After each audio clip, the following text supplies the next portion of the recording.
first topic I want to talk about really quick before we get into some other things is that I don't like bitch ass niggas. And the reason why I want to start off with that is because game is about helping us learn the rules of manhood. And a lot of times what happens is we don't fully believe in the rules. We don't fully believe in the information. You cannot fear rejection. We got to stand on business out there, meaning that the bitches ain't gonna even fuck with me if they don't think that I'm willing to go the distance behind some shit. everybody in this room, if you had a bitch ass moment, raise your hand. When I say I am, I want you to say a motherfucking man. I am a motherfucking man. Like I said, y'all should have bitches. I'm amazed. It's a struggle for some of y'all. Once you find something that you're into, it comes before everything else. And then even when you deal with a woman who's into you, she has to compete with that thing, whatever the fuck that is, right? Stand up if you believe in fear. Stand up right now. Everybody stand the fuck up.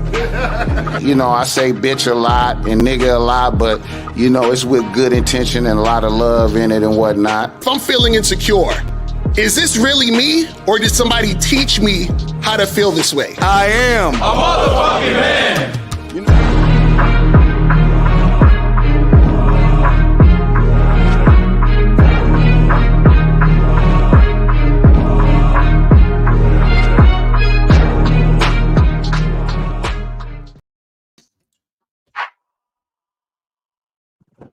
What's good? What's good? No, what's up? What's up? What's up? What's up? Good. See, I touched it up a little bit. I did a little. Yeah, I like that, man. Yeah, man. Shit, let's get it, man. Just trying. What's going on with your family? How you been, brother? Just chilling, man. Just trying to get things done. You know, working on the next installment to the Masculine Identity membership and all that, man. What's good with you? Man, I'm chilling, man. Matter of fact, I'm trying to get my membership together. I'm just trying to roll it out, but I'm trying to make sure before I roll it out that it's exactly how I want it to be, so it comes off without a hitch. And speaking of the Masculine Identity membership, y'all can see at the screen at the very top. Hey, appreciate you. .com. Yes. I really appreciate you, man. Thank you for putting that up. Yes, sir. Now, real quick, let me plug the joint. Men with no standards and consistency in their identity switch up for women. So I'm going to play 3 clips. Now, in these 3 clips, the male, and I got to call him a male because the way he's behaving, he's the same male in all 3 clips, but the women are different. But when you see him interact with these women, you're going to see why it makes sense that the joint is titled what it is. Men with no standards and consistency in their identity switch up for women.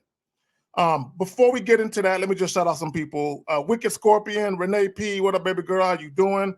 Uncle Gunn, June Sports, Brian the Man 8, Duke Lux was good. Who else we got up in here? Real Mr. Truth TV, Courtney R. Matter of fact, let me go ahead and plug that question for later. Chris in the chat, AJ Leno, Vic VD, I'm gonna call you VD though. I can't call you that other shit. Corey, Danny P. Who else we got up in there? Unique 79 was good. Antonio, No Data was good. Joe Blast was good, brother. Who else we got up in this bitch? Joe Blast. We got the the characters up in here. You know what I'm saying? Yep. You know, Day One's up in this bitch. Who else we got up in here?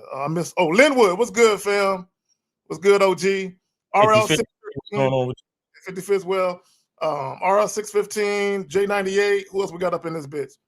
JAB, ain't seen you in a minute. Welcome back.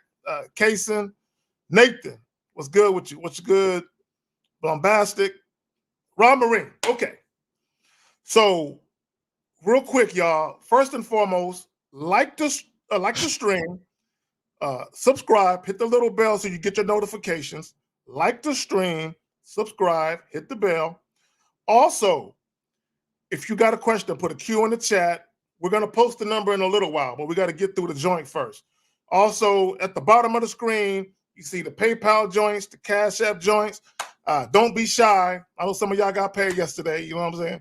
So, you know what I'm saying? Don't be shy, goddammit. You know what I'm saying? Show some love. Yeah. Show some love. But at the bare minimum, donate or like is free. I promise you, it won't cost you nothing. Right? G-Dog, UK, what's good? So let me go ahead and get this shit ready, man. Get this shit ready. Okay, which joint is it? Is it this joint? Yeah, it's this joint. But we gonna move that out the way for now.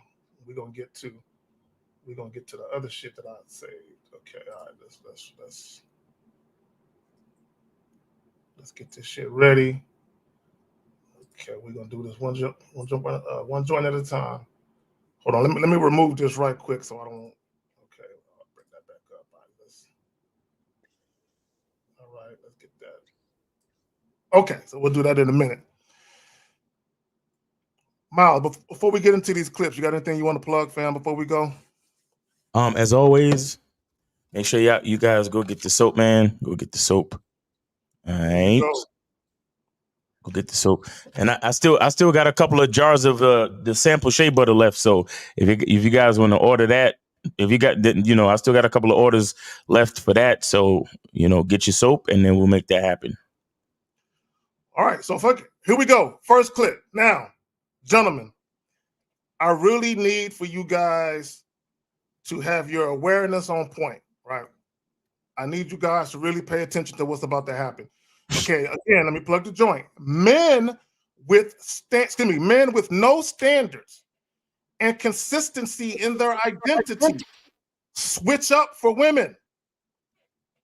First clip. Now, what I'm gonna do, Miles, I'm gonna play all three all the way through. Okay.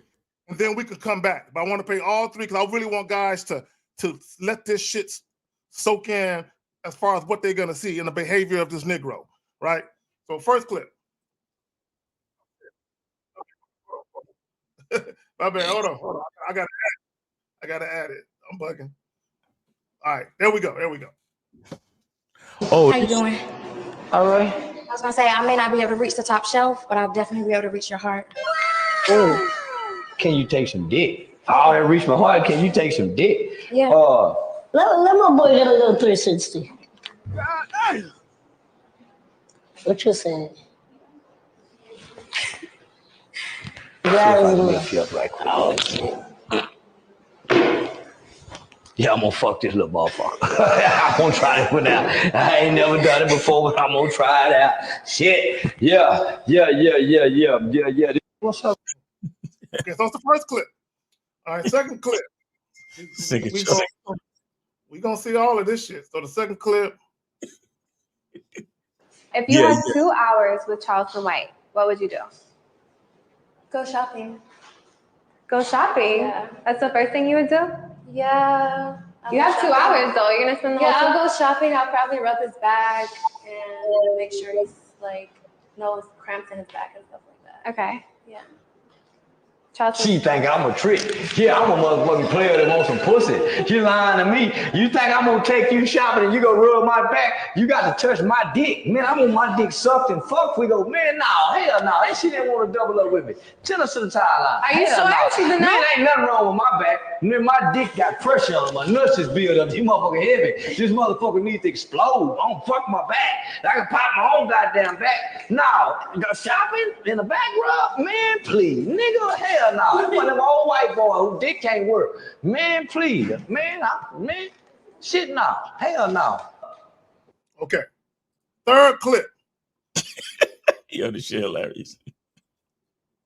How many? Well, I ain't gonna ask you that. You a lady. I can't even put them kind of questions on you. I appreciate that a lot. I just know what I'm looking at. What you looking at? Something that's good. Yeah. Oh, yeah, no. Say he who finds. Yeah, finds a good thing. I know that's right. Yeah, I'm looking at something that's good. How many? All right. So I just wanted to show, because I saw one clip, then I saw this clip, and I saw the other clip, and I'm like, this nigga switched all the way up. Now, I just want y'all to read this caption, because this is a lady who posted it to the IG. When a real woman walks into a room, the energy shifts to meet her standards. Bro, when I saw that shit, I'm like, and that's the problem. So, Miles, I'm going to give you the floor, bro, while I go ahead and look at some of these super chats and shit. Well, I mean, all right.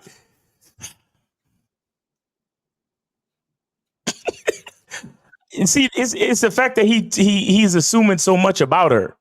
Because I could understand that a different type of a different female will evoke different sides of yourself. You get what I'm saying? Like I could understand that part, right? But it's just the fact that he giving her so much like credit, talking about she a good thing. Like she a woman, bro. Like you giving her too much fucking credit. You understand? He should be on some shit like, yo, he should be saying that same shit, talking about his nuts is heavy and he's trying to explode type shit. That's because she thicker than the other chick.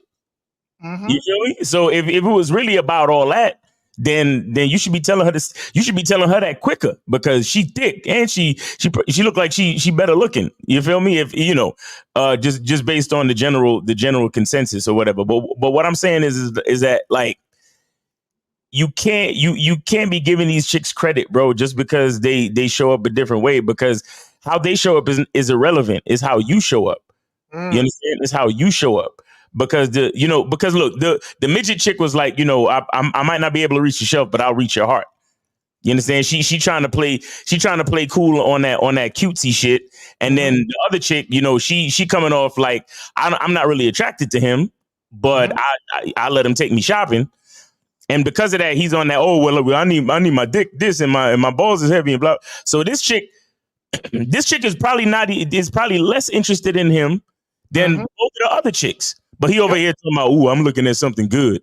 You see, like that's a problem with dudes, and that's why I don't really get into all that body count shit, and I don't get into certain things, bro. I don't get into certain things. It's like I behave how I'm gonna behave because of who I am, and no matter the woman, it's not gonna really change me like that. You see what I'm saying? Now, I do have a type. Yeah, no doubt. And if my type shows up, I'm a be a little bit more focused. You see what I'm saying? But I'm not necessarily going to change, because here's the thing with me. I'm not going to go over there and try to lift up I'm not going to go over there and try to lift up the small person. I'm not going to be yelling out how my dick is heavy and I need to explode. Exactly. And I'm not going to be sitting here in front of this chick talking about she's a good thing. You understand? I'm gonna be somewhere in the middle on all three of them chicks. See, you said something important. And one of the things I'll talk about is temperament. Right. When you deal with women, and to your point, and I understand that if you have a different woman in your midst, and she has a different energy, okay, you're gonna respond to that energy. However, temperament, like you said, even kill in the middle. Even if the woman is the type of chick, she coming off like she want to give you some pussy, you still stay chilling. You don't get overly excited. Okay, just like if you're dealing with a chick that you're really attracted to and she ain't feeling you, you don't get down. You just stay chill. Right. He literally all over the place with these chicks. And the first two, he was talking that, oh, I'm a player. I'm trying to fuck. He come across this chick that he perceives to be a modest dressed good girl. Right. And that's why he switched up. And I just want to say this about that distinction, this quote unquote angelic good girl and this whorish bad girl distinction. Having that spectrum of how you act between what you perceive that you're getting, that's how you get fooled. That's how you get tricked. You know what I'm saying? So guys be like, oh, if I see a woman that's dressed like this, I'm gonna try to fuck right away.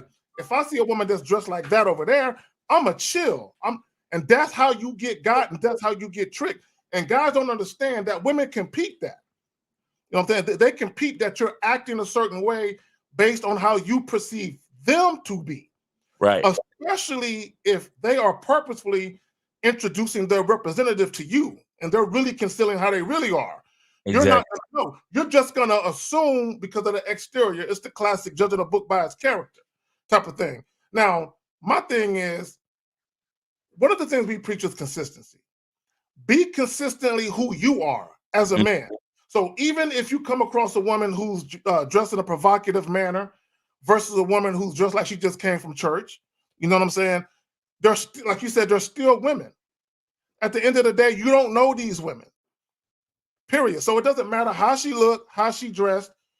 At the end of the day, is she going to behave in accordance with your bottom line? Is she going to conduct herself in such a way where you feel like you can take her more seriously than someone you just having sex with?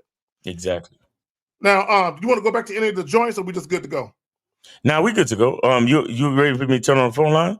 Yeah, let's go ahead and do that. Let's go ahead and do that. Yeah. All right, let me go ahead and run that shit real quick. See, and it's interesting because Lucario said something on the live this past week where he was saying that, you know, what a woman does is cool, but it doesn't count unless you tell her to do it, right?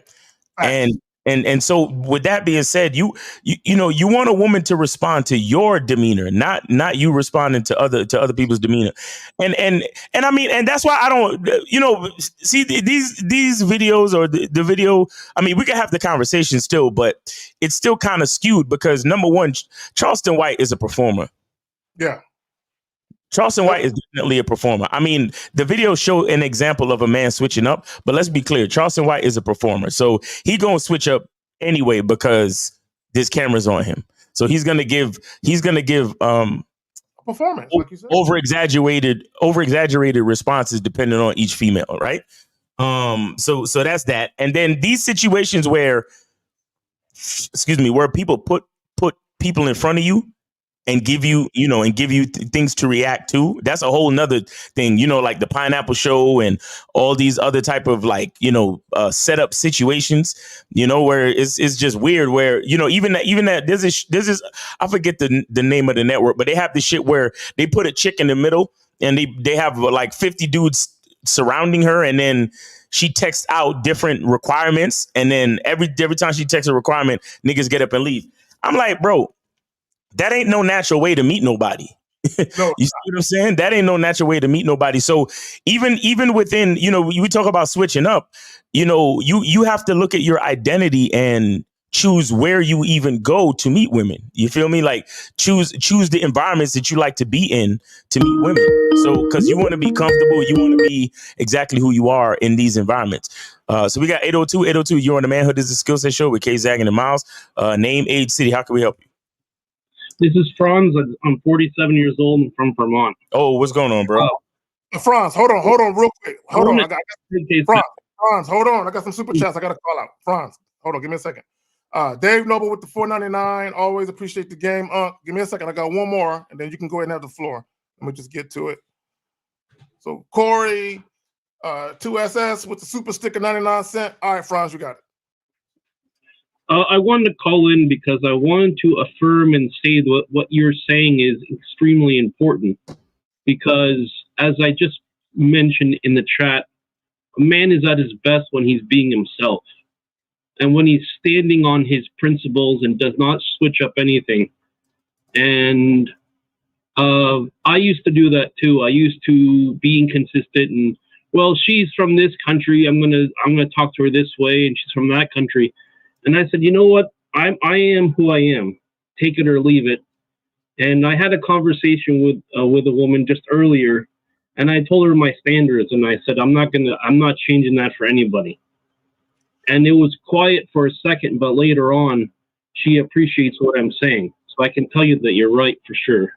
Okay, so I have a question for you. You said you told her your standards. What do you mean? What did you say to her exactly?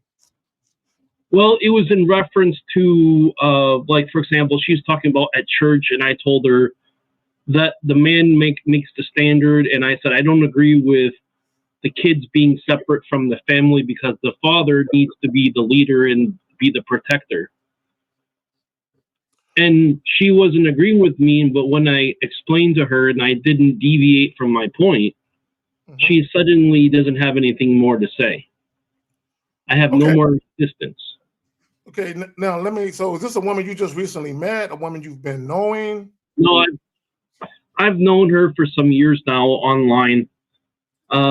But I've decided after thinking about things for the past year, I'm not deviating from who I am as a man. I'm going to stand on my principles and go ahead. No, I'm saying and so not only that, but I'm saying that what both of you are saying is 1,000,000% true. because I was also remembering a quote from Bruce Lee when he talks about he was talking about his life as an actor. He said when he wasn't himself, he didn't put out the quality, but when he was himself, you could see the quality of him as a man in his profession. Facts. So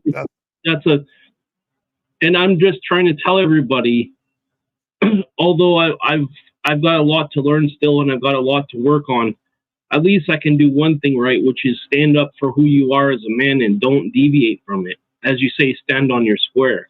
Mm-hmm. And I can tell you that when a man is consistent, women will respect him. But when he's not consistent, they'll want to argue and give resistance. So right, you're 1,000,000% right about this, both of you. So I just want to give you your props on that. But all right, the truth is the truth. So all right, Franz, appreciate you, bro. Thanks for calling, bro. Okay, thank you very much for the game that you're giving. I really appreciate it. All right, man. Take care. Have a good weekend. All right. So we good on calls for now? Hey, we good on calls for now. All right. So the call line is open. No, I got to put the number separate and shit, so it won't cover up the shit. But we'll do that later. So real quick, gentlemen, what are we talking about now? Some of you guys, y'all missed the opening clips and shit like that. So you can always go back and you can watch the joint so you can kind of see why we're providing the commentary that we're providing. But today we are talking about men with no standards and consistency in their identity switch up for women. Now, let me just say this real quick.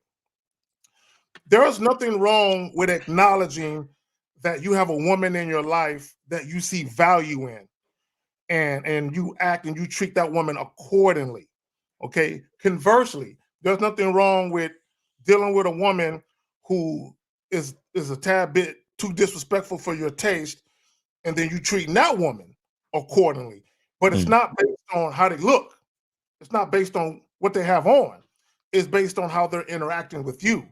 And that's the whole point of it all, is if you're going to treat someone this way or that way, let it be because you're responding to how they're coming at you, whether they're coming at you respectfully or disrespectfully. Let it be that. So Jay Roman, you missed the clips that we showed. Maybe we can go back and have you respond to them and give your own, synopsis of it. But before we get to that, how do you feel about the topic? Men with no standards and consistency in their identity switch up for women. Oh, definitely.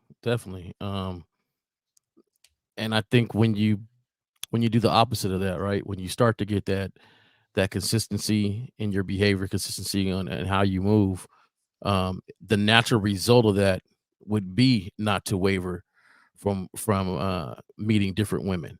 And I think that's the problem, the disconnect that a lot of guys have, is when they make it all about the women, they don't understand that, when we speak about behavior that men should have, the result of it will be how you act around women, will be how you interact with them. So it's not about them, it's about you, but you will see the results when it comes to other things. So, but yeah, fellas, I like to apologize, man, for being late. I hate being late, but I had to help my son out with some homework. It was the new math homework, and I don't know if you guys know how frustrating that could be, especially when they don't understand it. Yeah, but that's reason number 432 why I'm not strong enough. Yo, shout out to y'all. Much respect. I'm not strong enough to have kids. I am man enough to admit that I'm not strong enough to have kids. I'm just not. I'm not the homework dad. They will be reduced to tears if they're doing their homework with me. No. That's part of the for me. That's part of the. I get that pleasure out of doing it and helping them out and seeing them, and I do the reading and doing all that stuff. So I'm that dad, but there is times though. There is some times. What's the age of the young? 7. I see that's all right. That's a decent age. Is that shit where you gotta crisscross multiply the shit or do something crazy or? Well, I will tell you this: your 7-year-old is smarter than we were 7. Okay, because they doing word problems where they don't give the answer, or they give stuff like you caught some fish, but the goldfish you got is 10 less than the fish you caught. but you have some minnow fish that's 5 less than the goldfish. You know, you got 3 salmon. You know, how many goldfish do you have? You know, right. and it's like it goes on and on, but you know, all right, you real gotta quick. do it. Real quick, shout out to Steve the Dean in the building, the man mindset. For sure. In the building. Get the likes up. Get the likes up. So go I to was the saying that's the reason why I'm late. I'm sorry, fellas. I'd like to apologize for that, and good, you know, bro. I had to give my son his due time. Yeah, appreciate you, man. Parenthood before anything else, bro. So you straight. Don't worry about that. Real quick, guys, remember, if you got a question, put a Q in the chat. Phone line is open, 919-647-9392. 919-647-9392. So we got a question real quick.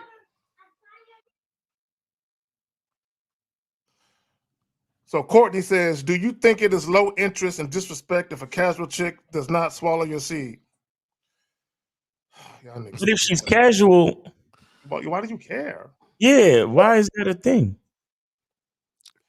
Yeah, y'all got to pick y'all battles with these females, man. Y'all really do. I used to make this dumb statement, and because you know they would ask me, "You mind if I spit?" or you know, "Do you care if I swallow?" And I'd be like, "Hey, it's you know, it's out of me now. It's yours now." It's yours.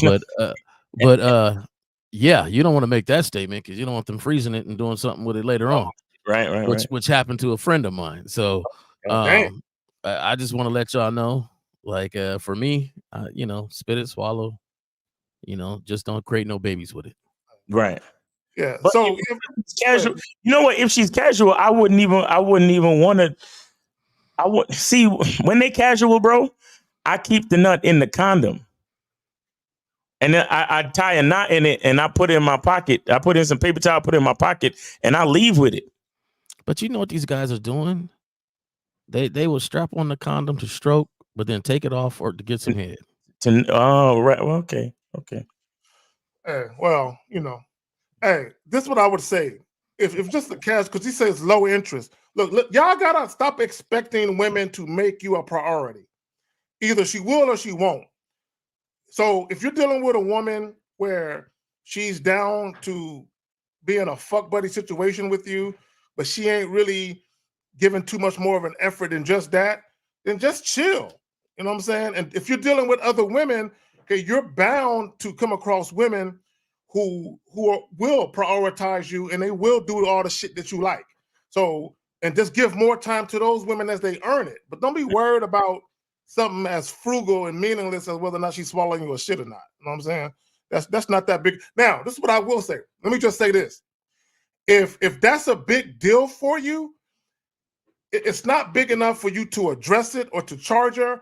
But if you don't want to get into a relationship with a woman because you feel like you want all of your sexual needs met, and that's one of them that you really want women to do, just never get into a relationship with her then. I mean, it's really that simple. It ain't that difficult. That's it. All right. So we got another one right here. London Boy said, start drinking pineapple juice. it could be the way your shit tastes. You know what I'm saying? Could be that. Because I've literally, I got a quick story, speaking of that. Many moons ago, right? This was some weird shit. These are the tales that we tell so well. Yeah, this one chick, she was having sex with one of my brothers, right? And you know, me and my brother, we had a crib together at the time, and he was somewhere in the crib, and me and her in the living room, and we talking, and she asking me about this nigga's diet, right? She just a funny question. I'm looking at her like, what? She's like, well, you probably wonder why I'm asking you. And then she go on to talk about how his shit tastes. And I'm looking at her like, what the fuck you telling me this shit? I'm like, if you worried about the way his shit tastes, you should be talking to him. Right. Not me. Saying. So hold on. So, okay, hold on real quick, gentlemen. Okay, so the question is, being that finding quality women can be difficult to show that they're qualified, is it ever fair to smash a woman that follows you but below your beauty standard? You niggas ain't got no standards. Miles, you want to get that one first? I gotta do something right quick. Okay, but so my thing is, why would you have why would your beauty standard be more important than your cooperation and compliance standard? That's my thing. You understand? And if she's that unattractive to you, then why fuck with her anyway? You see what I'm saying? If she's so far below your beauty standard, then why even bring her into your situation to follow you? Why give her the chance to follow you? You see that, so what that shows me is that you got into a situation through desperation, or you just can't control your urges. You can't control your dick. You see what I'm saying? So everything about this question exposes the fact that your game is weak, or your entire, your entire dynamic when it comes to dealing with women is kind of off, bro. Like, you have no consistency. You see what I'm saying? Because your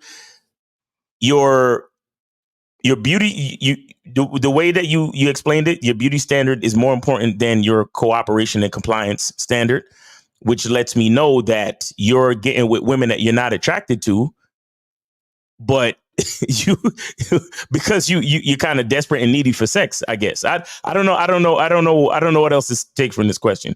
Or you got to call in to explain yourself, bro. I think you hit it right on I think you hit it right on the nails, Miles. Yeah. Is that the only thing that's taking her out of your standard was just the beauty? But with me, you're tallying up totality, not just looks. And that's right. the thing that, we talk about all the time. It ain't just the looks that's going to get you qualified. Right. So, look, for me to bring any woman into my cipher, there has to be some type of baseline attraction, period. So once there's that baseline attraction, the only thing I'm looking for is compliance. And the more compliant she is the more attractive she is to me. And you see what I'm saying? Baseline attraction is what I'm attracted to. Not what nobody else is attracted to. It's what I'm attracted to. What I'm attracted to. You understand? She ain't got to be no Instagram dime and all that other bullshit. She just got to be good enough for me to be like, damn, I could see myself fucking with this chick. You know what I'm saying? Like, I could, like, if she get me excited, she make my dick hard. Like, that's all I need. Now, from there, the more compliant she is, that's how her attraction rises with me. That's how she gets more favor from God. You see what I'm saying? But I'm looking London Voyage. I don't think you don't have any fucking standards, bro. You really don't. Nope. But if she's that far below your beauty standard, how the fuck did she get there? See, what that tells me, and I like what you say, Miles, that your language exposes you. Right. What that tells me is when he says being that finding quality women are difficult, he is referencing beauty as far as quality. That's what he's doing. Exactly. He's exposing his own difficulty in actually attracting and finding the women that he wants. Exactly. So, no, what it could be is that he's afraid to even go up to those women to begin with. Mm-hmm. Okay, and that, because here's the thing. This is what guys like to do. And this is how you know guys are insecure and they got low self-esteem. Right. They automatically think women that they deem as average or slightly below average looking, they automatically assume that those women are insecure women and that those women are easy. The fact that you even think that, you're telling on yourself. Mm-hmm.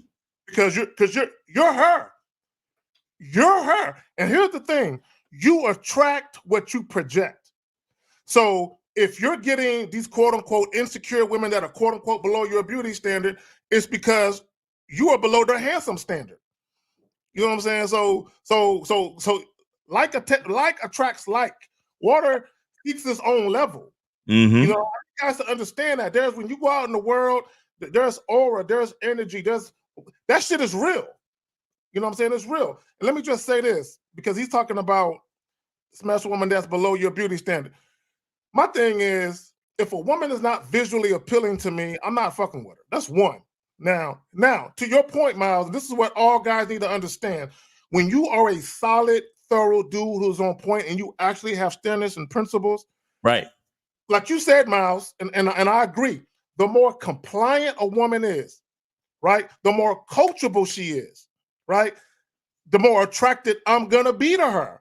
I'm willing to give her more of my time because she actually knows how to listen. She ain't got no slick mouth.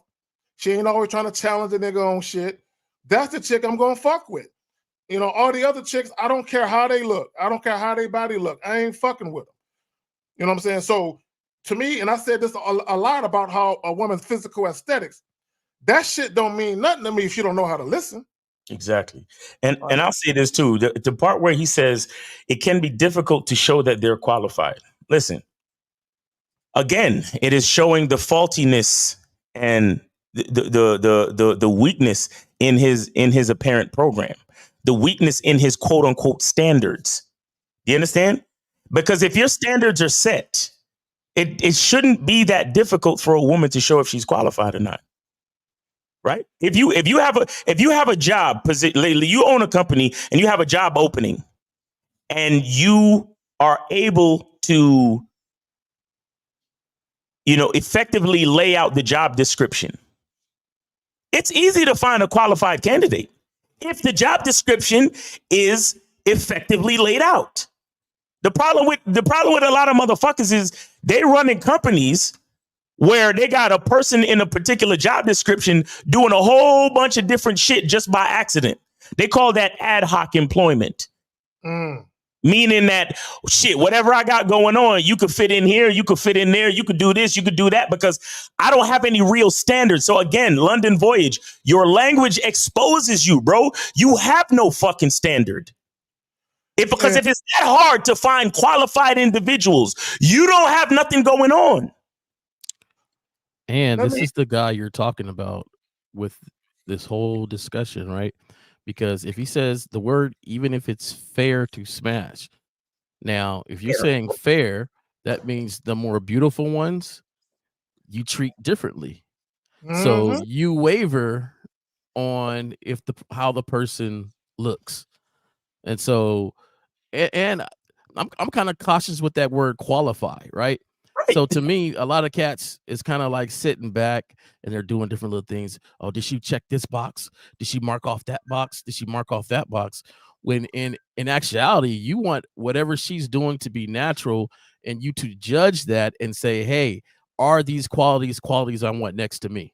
Right. Because I tell you right now, if I'm going to a job, the first thing I do is look at the job duties and how they apply to me. And that's the stuff I'm highlighting in the interview, right?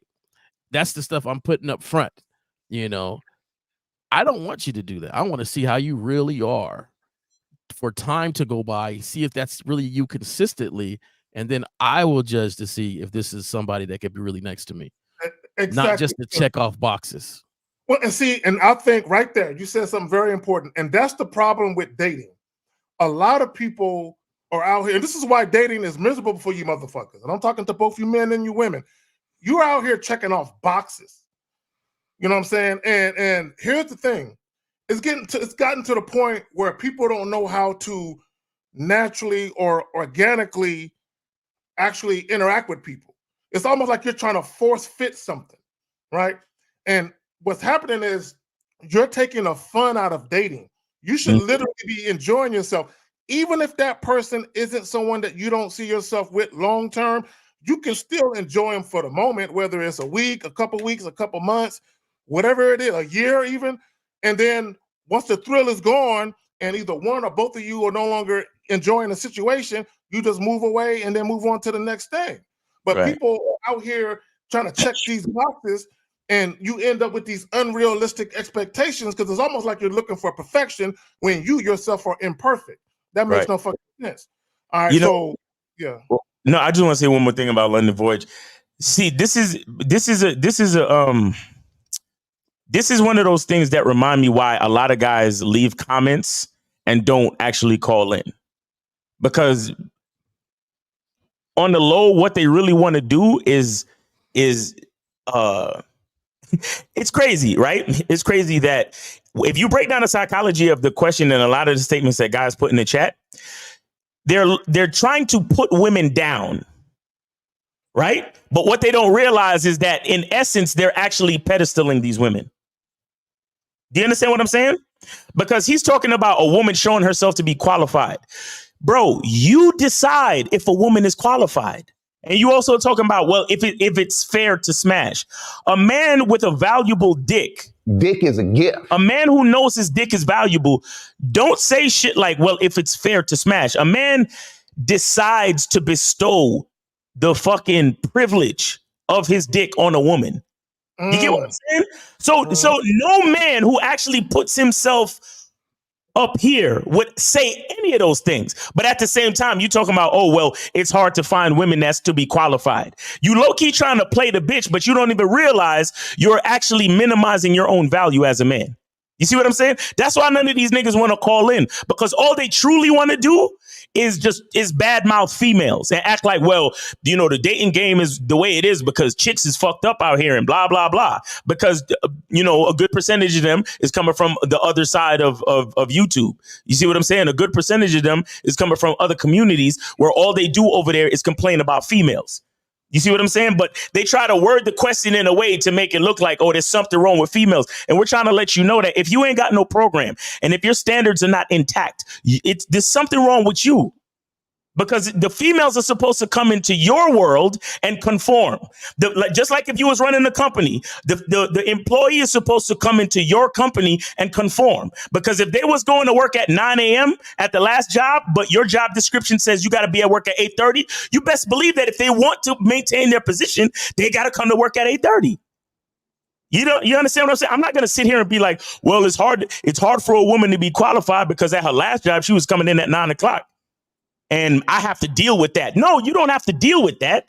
You just have to make sure that your standards are intact so they understand that they got to be at work at 8:30. But if you're not man enough, if you're not strong enough to do that because you're trying to hold on to some fucking fair weather pussy, then that's not the woman's fault, bro. That's your fault because you don't have any standards, probably because you've been going through a fucking drought and you fucking desperate and fucking needy and thirsty for some pussy. So you're willing to take whatever and then badmouth the women behind their back. But you're the one with the fucking problem. You know, Miles, I can see this guy saying, I just asked a simple question. But the game ain't simple, y'all.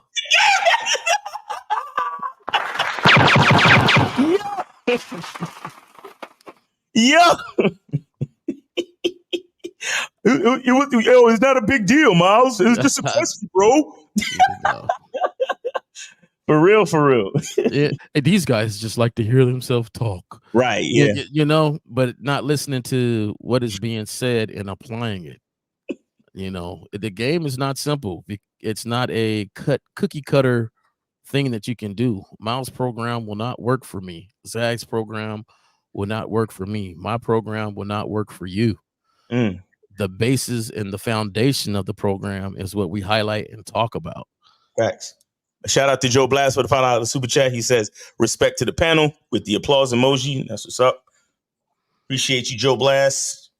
We good on calls for now, Miles? Yeah, we good on calls. Guys, remember, call in 919-647-9392, 919-647-9392. I don't know if you might want to put the runner back because that orange number they might not be able to see it on, especially if they're watching it on their phone or something like that. You see what I'm saying?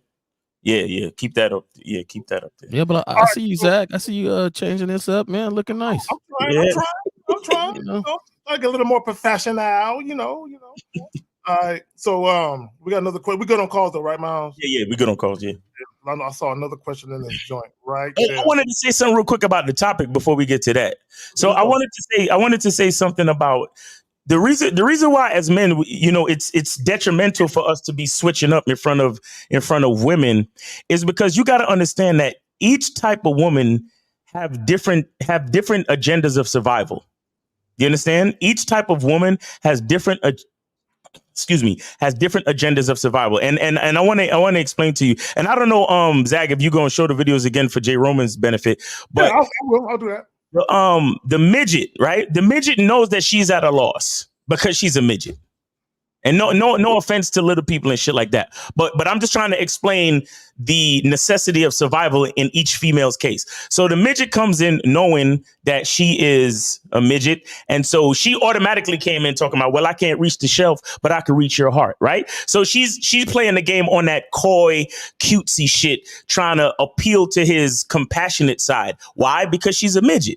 Even though Charleston White himself is not he's not a very tall dude, but of course he's a regular sized dude and she's more of a small person. So she's already coming in like, well, how can I get to him? How can I affect him emotionally so I can get into his good graces? That's what women do.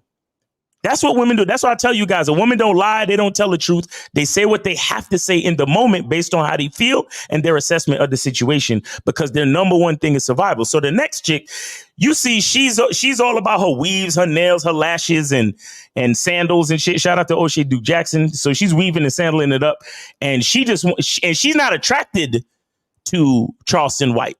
You understand? She the type of chick, she's not really fucking with a nigga like Charleston White on that level, but if Charleston White is willing to take her shopping, she'll take it. And that's her means of survival. You get what I'm saying? So she was like, yeah, I'll rub your back and make you feel good. And then you can take me shopping and blah, blah, blah. So she's explaining, she's giving her campaign of survival, right? Then the third chick, she is to me, she's still a hood chick, but she's I turn myself around hood chick. And I know that I could benefit long term from Charleston White's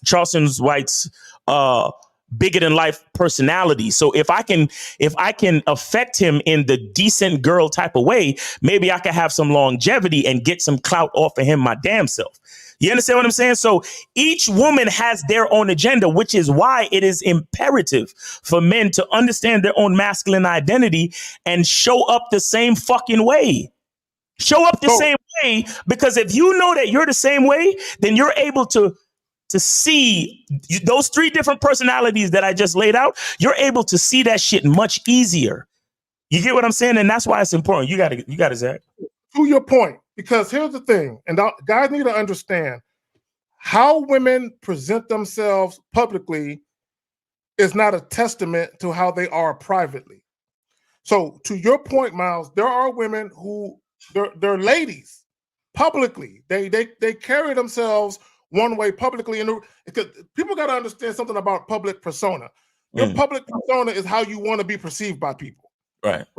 So a lot of times you can't tell if somebody is if they fake or if they really that way.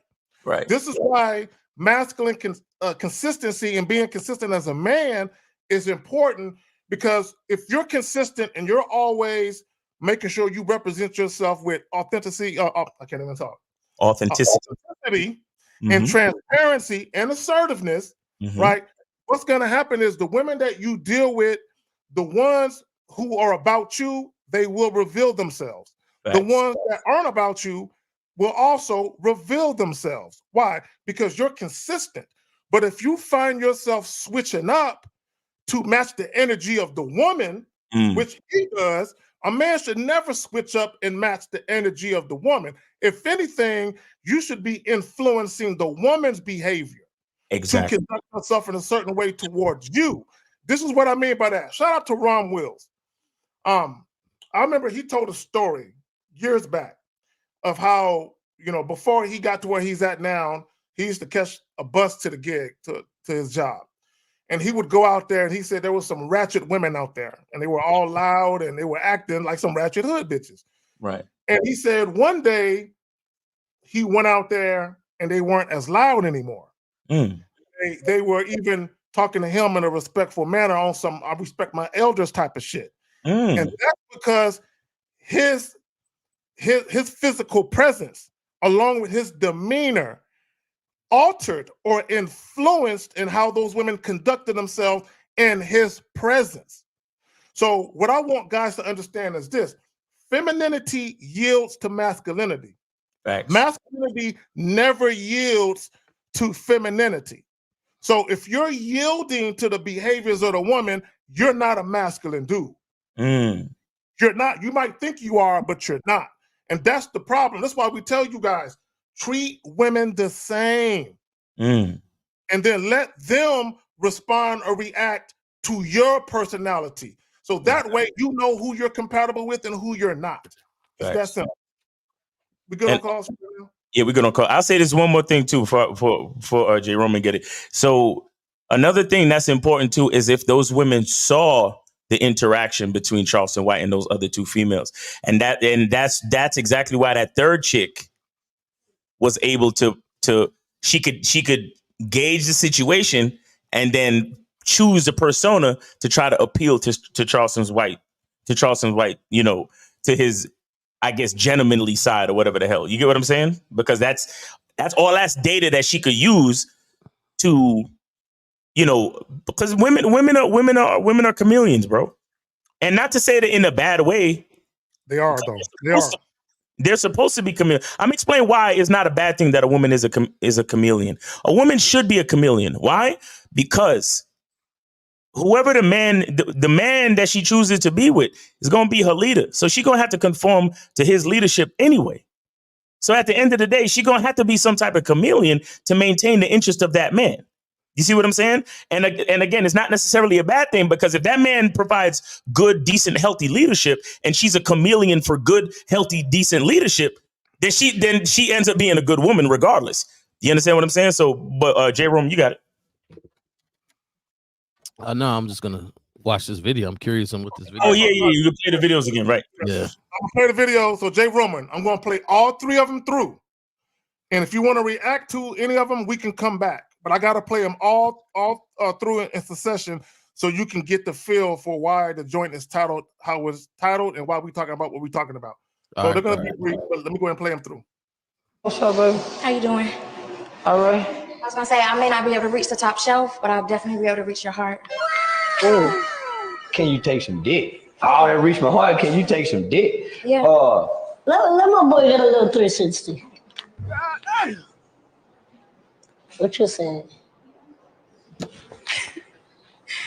Lift you up right quick.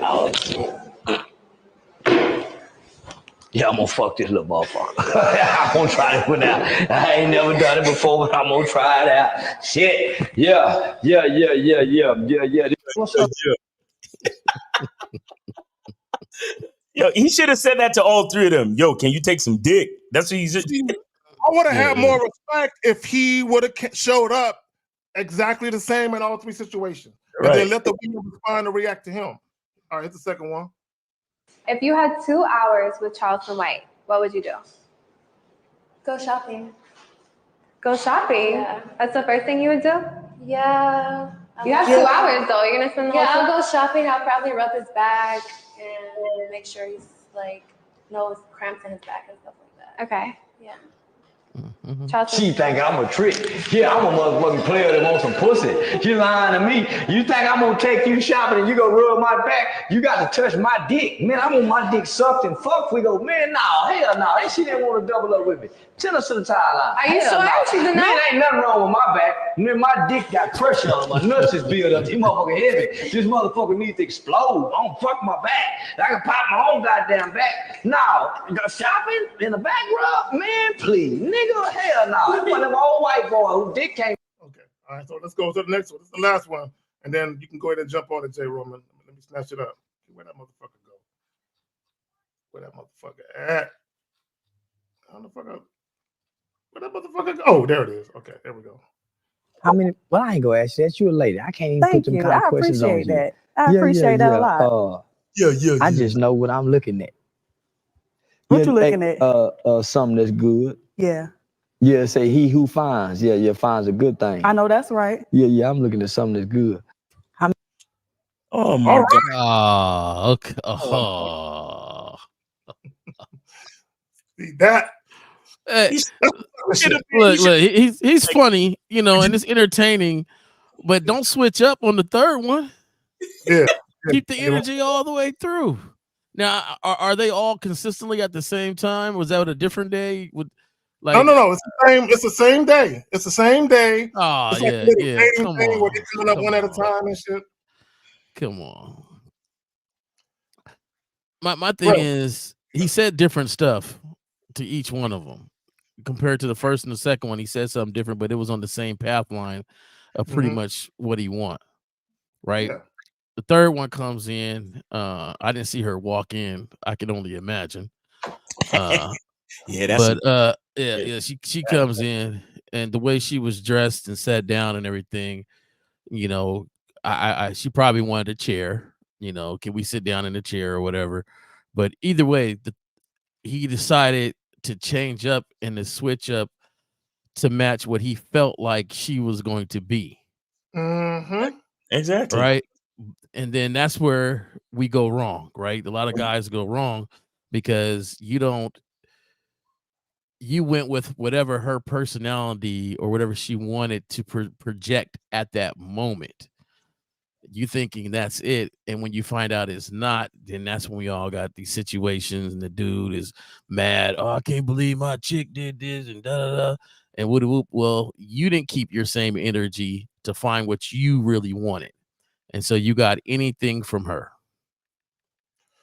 Well, let me say this real quick. This is how you know guys don't got no standards, because standards don't change. Dating preferences do, though.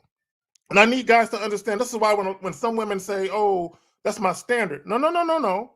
Because if that's your standard, it would never change. Right. So, an example: if a woman says, "I'm only dating men that are wealthy," that means you would never change that, no matter how sexy the guy was. If that's your real standard, you would never change it.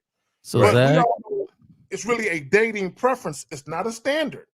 Zach, Miles, I'm gonna have to play devil advocate for a little bit, right? Just to get in touch with some of these cats out here that's really listening, that's saying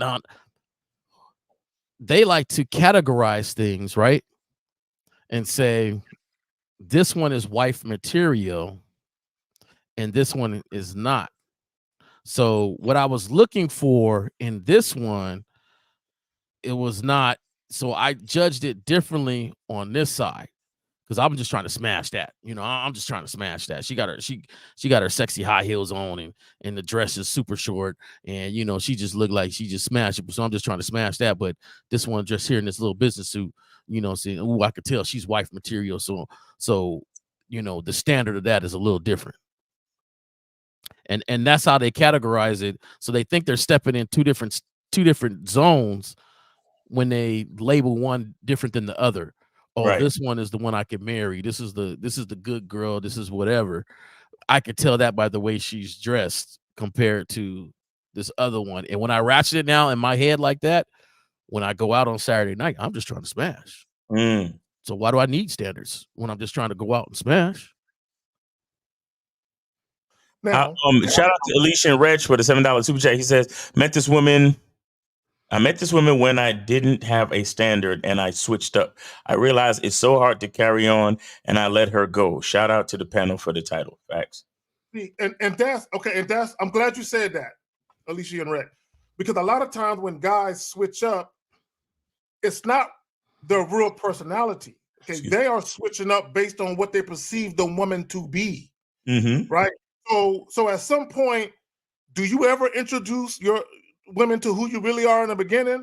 Right. Or do they see who you are later?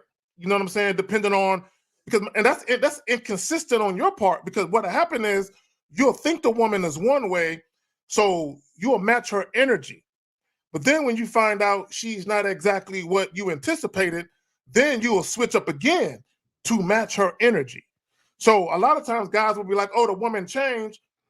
You were never consistent to begin with. And you falsely assumed or believed that a woman was a certain way. This is why we got red pill. All these red pill guys, that's exactly what happened. They perceived a woman to be a certain way. So they countered that with based on what they thought the woman was. They said, "Oh, she's a good girl. Oh, let me treat her like my future girlfriend. Okay, let me get into a relationship quick. Let me get married quick. Let me have some kids quick. Let me cohabitate quick." And then a couple years down the road, they realize this chick is nothing like I thought she was. She's a stranger. I don't know who this bitch is.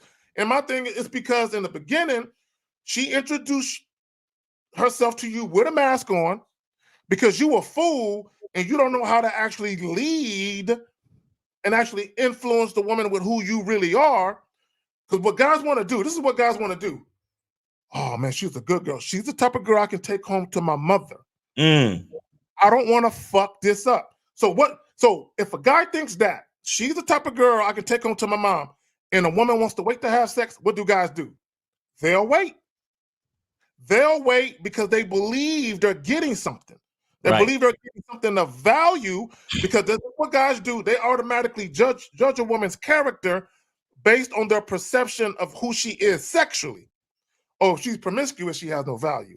Right. If she's a chick that make niggas wait, and she's the all-American girl next door that I can introduce to mama, automatically she got value. I don't even know her character for real.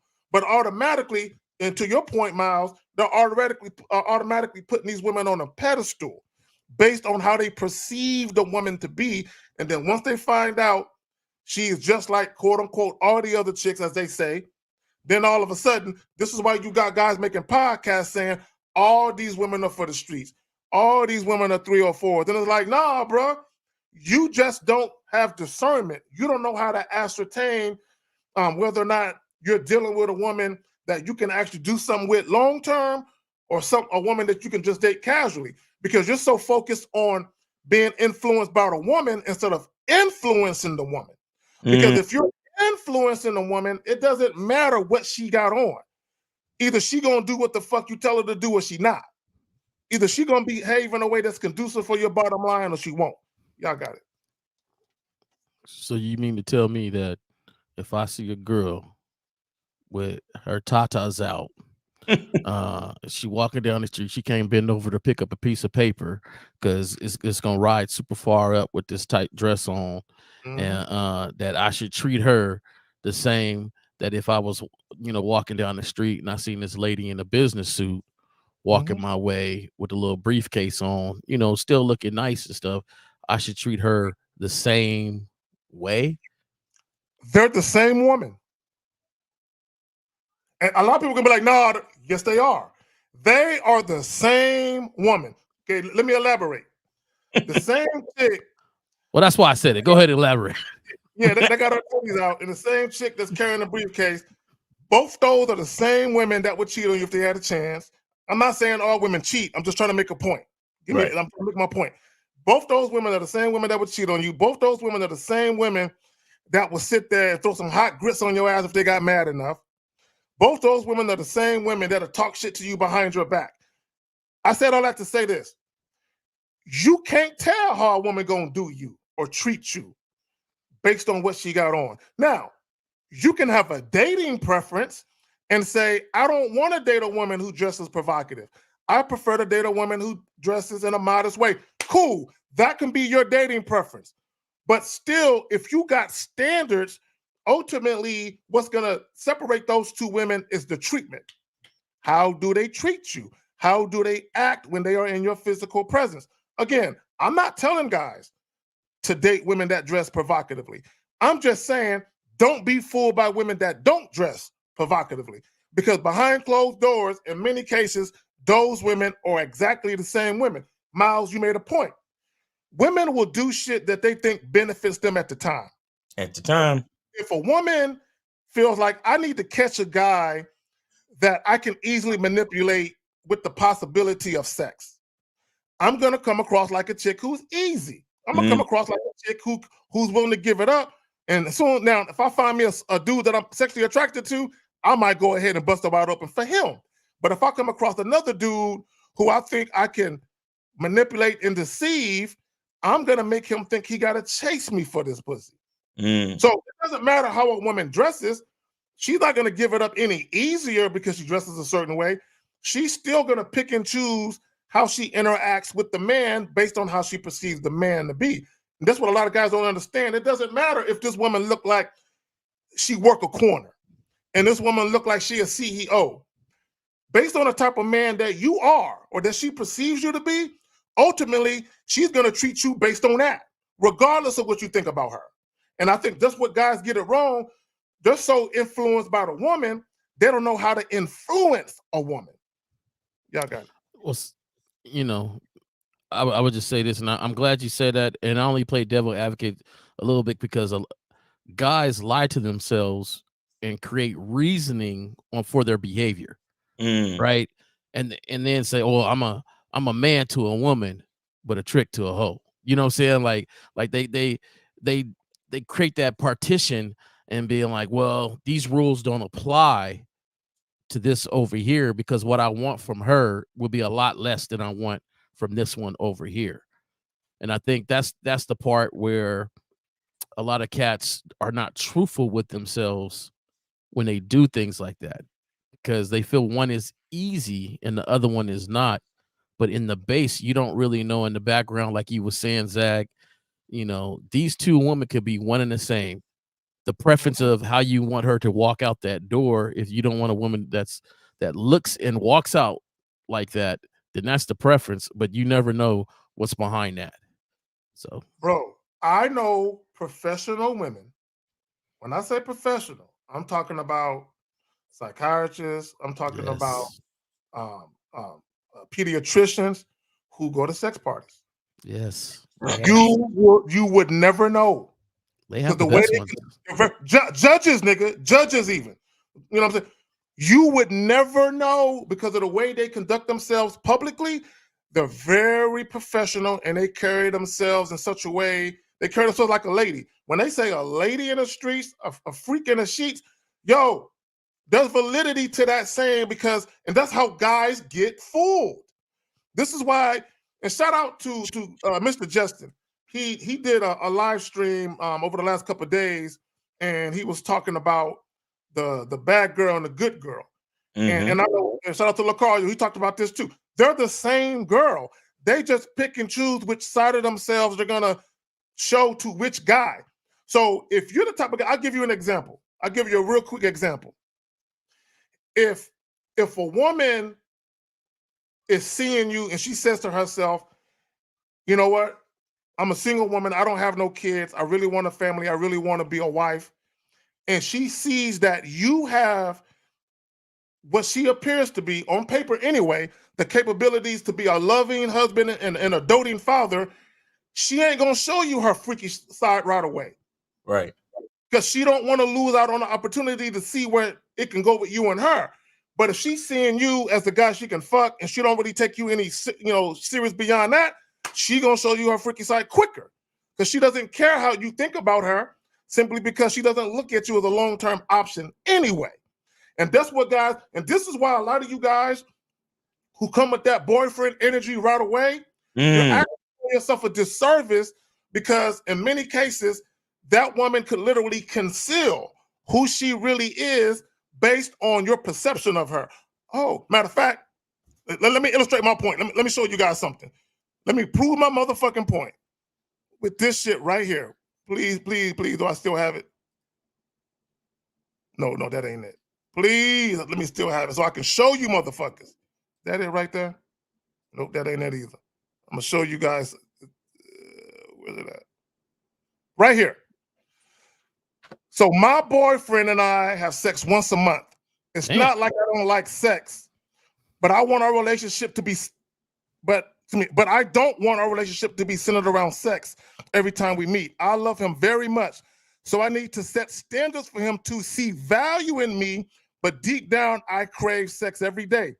Recently, hold on, let me move this number real quick because I don't want to. This is some dumb stuff. Okay. Hold on. Recently, I've been seeing this guy. I don't love him. I don't see my future with him, so I feel comfortable having sex with him every day. I don't mind if he sees me as a whore. I'm using him to satisfy my urge. This is what happens when. Let me take this off real quick. This is some dumb stuff. This and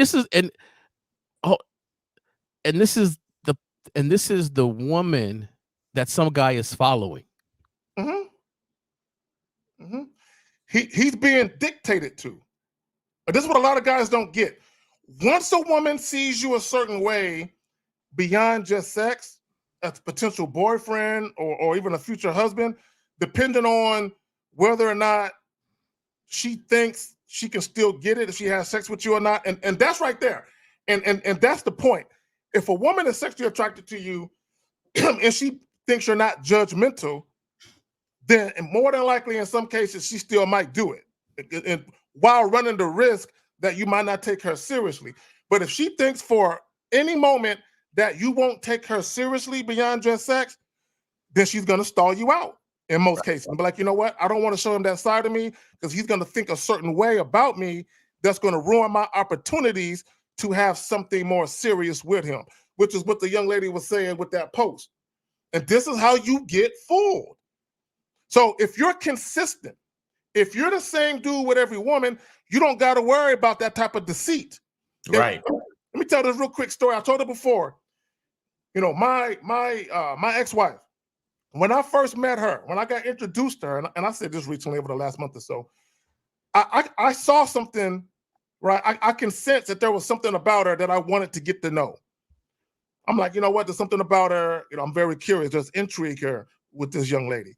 But I still had to do my due diligence and police myself. When I say police myself, although I saw potential beyond just sex, I had to make sure I didn't jump the gun and move too fast based on what I thought I was seeing, based on the perception of what I thought I was going to see. So I still had to put her in the fuck buddy category to make sure that what I thought I was seeing was really what I thought I was seeing, but I needed to put her through the fucking paces, through the ringer to make sure. But also I had to police myself to make sure I didn't get got. Yeah, I got it. Guys, call in 919-647-9392, 919-647-9392. Go ahead and call in, guys.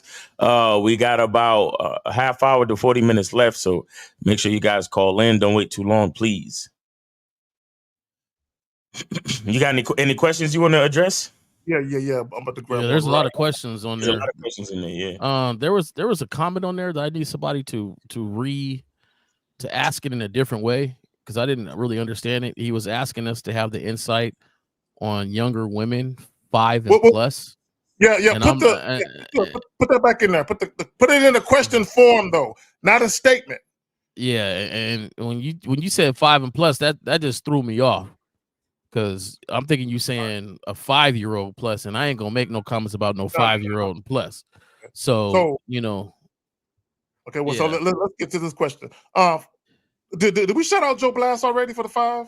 Oh yeah. Shout out Joe Blast for the 5. Shout out Joe Blast. Shout out to you, fam. All right, so he says, so Kason says, is there even a need to say this is my standard? No, when dealing with women, or should the standard be understood by your actions? Yes, gentlemen. A lot of you guys are having conversations you don't need to have. You know what I'm saying? Now, here's the thing about verbalizing things to women and actually showing women with your actions. There's going to be a need for you to articulate yourself verbally. You know, there's going to be time for that. But if you're consistent with your behaviors, a woman can see how you're moving. The problem with guys is y'all say one thing but do another. And that undermines your authority in a situation with the woman. You say one thing but do another. Now, and here's the funny part. Your actions will always be what women go by most of the time. So this is what I mean by that. If you tell a woman, I don't want no relationship.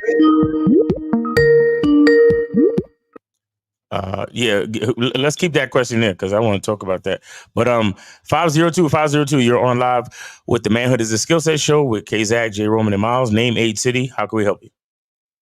Oh, it's Phoenix, Louisville, Kentucky, 41. All right. What's going on, gentlemen? Good. Yeah, no, I was just calling to more, I guess, on the clarity of the post that Zach just put up about the woman saying that she only has sex with her man once a month, type of thing. Now, I was trying to, I guess, connect the dots. The women that seem to do that, are they doing that because the sex is pretty much the best they have to offer, or pretty much all they have to offer? Because it seems like, from my experience, the women that have more to offer than just the sex, they give it up quickly. They don't mind giving up the sex quickly, because it's like they got more to offer to keep a man around. See, you know what? There's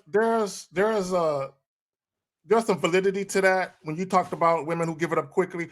See, a lot of women believe that the root cause of their inability to keep women around, I said keep women, well, it could be women too, but to keep men around is because they're having sex too quick.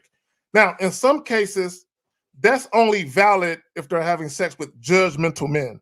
If they're having sex with men who say, oh, she gave it up too quick, can't make her my girl, then it's true that them giving it up sex too quickly is interfering with those guys. But as a woman, why would you want a relationship with that judgmental guy anyway? Now, what's really going on in most cases is it's not the fact that women are having sex too quick that's the problem. It's the fact that men don't really like them, and a lot of women aren't honest with themselves that maybe you're just not likable. Okay, maybe you don't conduct yourself in a way outside of sex where a man actually wants to spend time with you.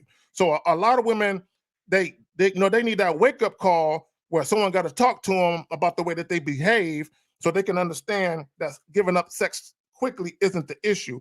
It's because they just have a disposition that doesn't make them likable beyond just sex. Y'all got it. Okay. Caller, could you So repeat? they ain't got nothing. Could you repeat your to question? keep the man around. Could you repeat your question real quick for me? No, I was asking that basically. Okay, so the women who want to hold out on the sex, say like that woman that in the post. Right now, I mean, obviously she didn't post whatever in the post, but I was kind of thinking when Zach was reading the post, I said, well, what else does she offering besides the sex? So it seems like the sex is just her selling point. That's pretty much all she has to offer. Well, so she's trying to withhold it from him. No.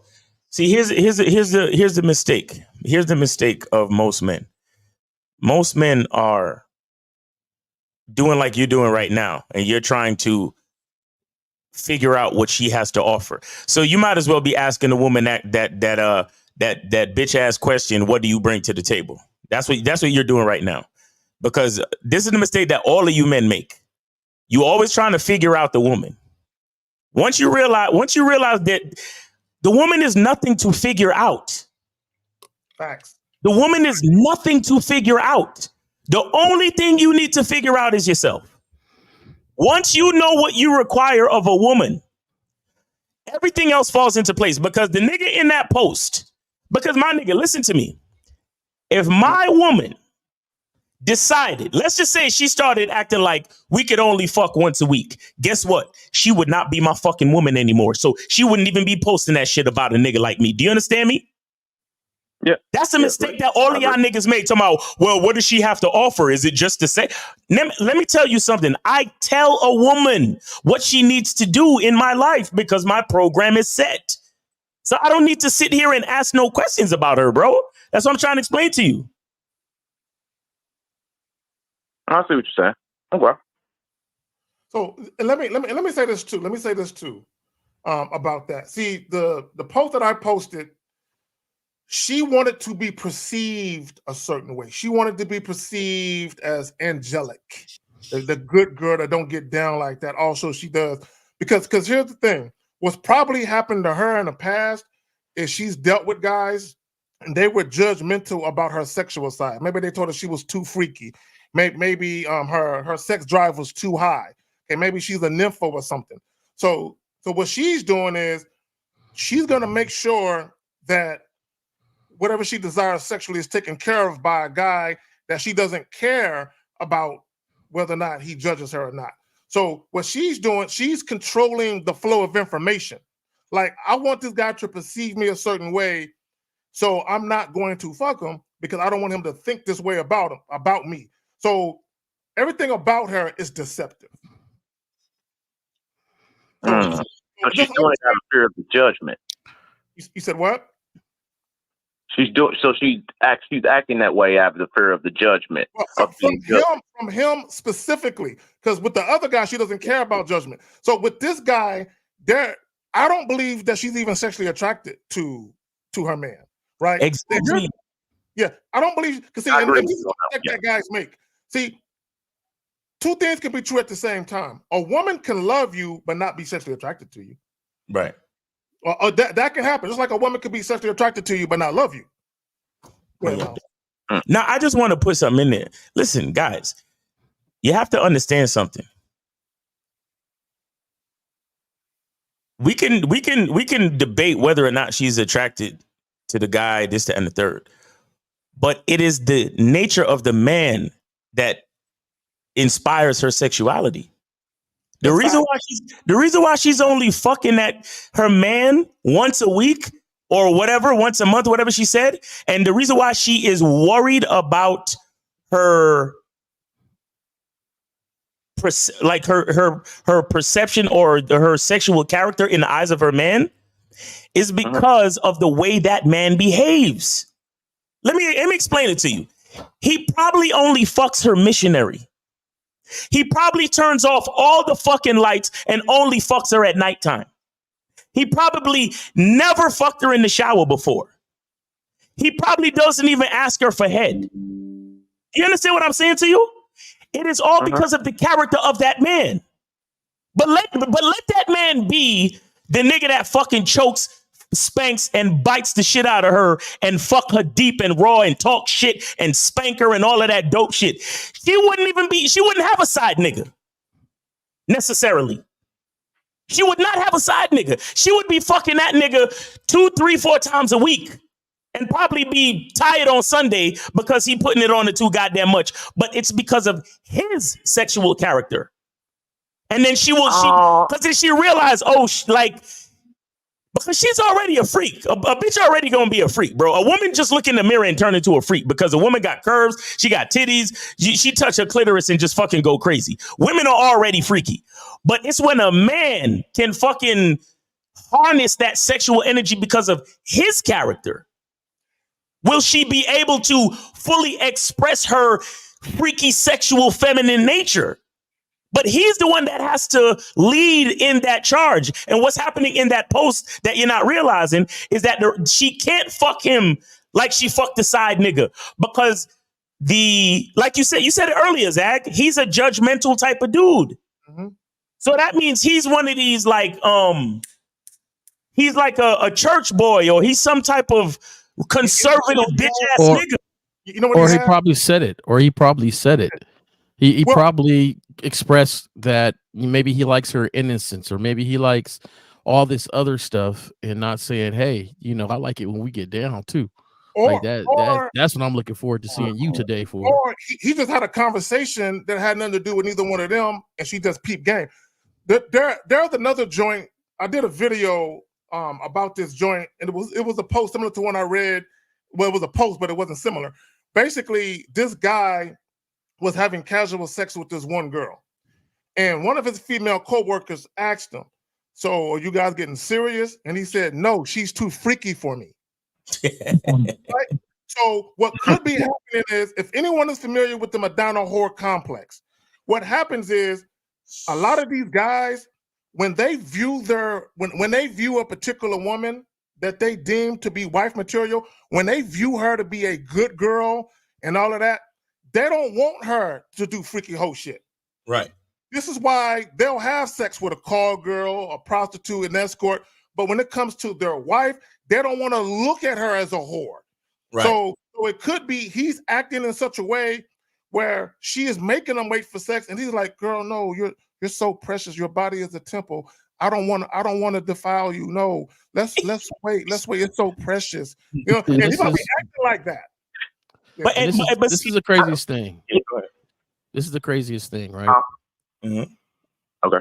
We just examined this girl, and in the course of this examination, we were all still talking about the influence that man had on her.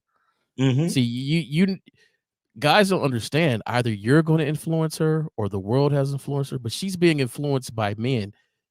Period. Either men in the past, either her viewpoint that she has of men. That's all influencing her. And guys, you influence your woman no matter what, either good or bad. And the thing is, he's influenced her, or her past men that she has influenced her to say, I need to be innocent if I want something longevity with somebody. Mm-hmm. So I'm gonna be innocent with him, but I'm going to do whatever I want with this other guy that I feel like I have no future with. I got you. So kind of like what influenced her, which I was kind of saying, huh? I said he's influenced her, and his influence doesn't outweigh the other influences in her life, which is not a position he should be if that's his woman. You should have the greater influence of your woman. Going on like what Miles had just said. So basically, by him trying to lay her down and be nice and do all that stuff, and he kind of pedestalized her, and she's like, "Yo, I'm on this pedestal. I don't want to fall off this pedestal and be judged by this dude. So I'll go get dug out by that other dude and get sexually treated how I really want to be treated," because she didn't want to fall off the pedestal. She didn't want to be judged. But let's take it a different way. Let's take it a different way. How he treated her. I'm gonna take it a different way. I'm gonna take it where he's wanting to dig her out. But every time he tries to dig her out, she goes, no, I just want missionary and I just want to hold you and I just want to make love, right? That's what she says to him because she wants this connection with him. She wants this guy to be her boyfriend. She sees long-term. But the reason why she's doing that because she's been influenced by guys in the past or by society that says you got to be this innocent one to be chosen, right? To be in a relationship, to have somebody want to marry you. Now, even in that scenario, he messed up because he is not the strongest influence in her life to say, I don't care what society says. I want you to toss this thing up like I like it. And I'm still going to treat you if I'm really interested in you like a woman I want to be with, no matter how you toss it. Facts. Got you. And you know what's crazy too? You know, the thing is that he could be actually the conservative type of dude. He could actually be that dude.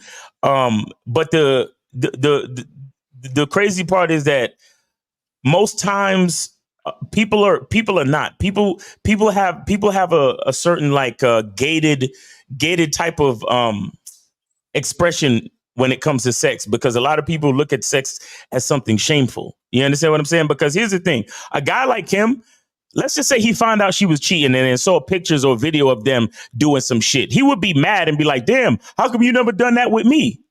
You see what I'm saying? He would be distraught. And He would be like, damn, why you gonna do that with him and not with me? And then her explanation is gonna be, but you always gave me the impression that we could never do that type of shit.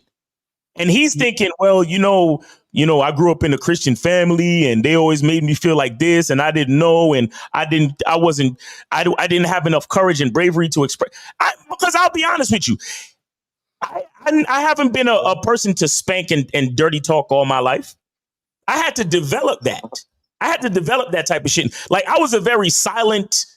I mean, I used to try different positions, but still, I was very silent.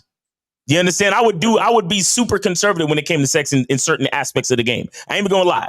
It took time for me to watch movies and read erotic stories and trade notes with my friends and get into certain women showed me some shit, to be honest. So you understand?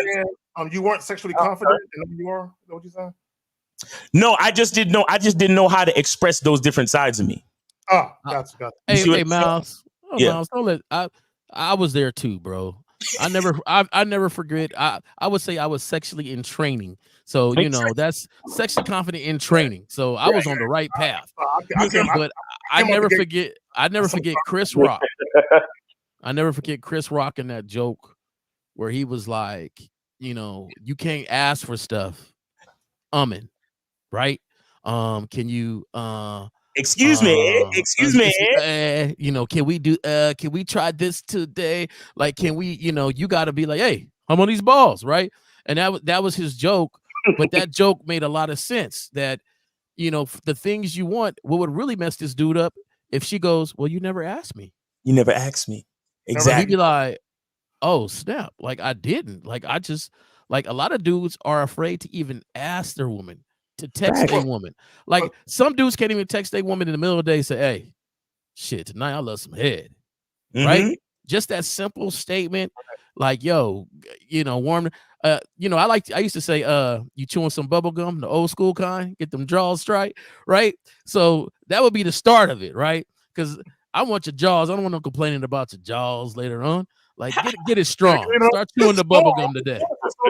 Chew some bubble gum today, right? So even that, to start flirting and start doing that, dudes don't even do that.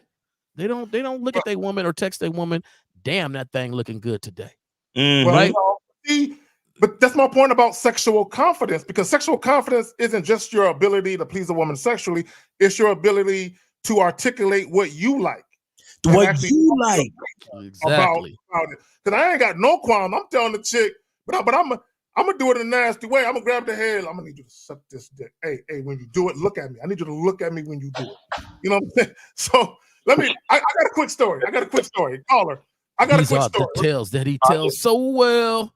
To kind of go with what we're talking about, right? Because I dropped a joint from my Patreon people titled "When She's Sexually Attracted to You, but she likes you too much, right?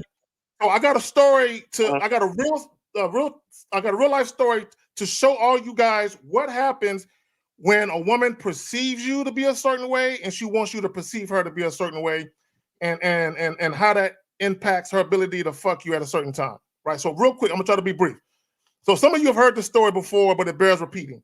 So years ago when I was in my 20s, right, a partner of mine was dating this girl. And she had her own spot with her older sister. Her older sister was like 2 or 3 years older than her. So he was going to go visit his girlfriend.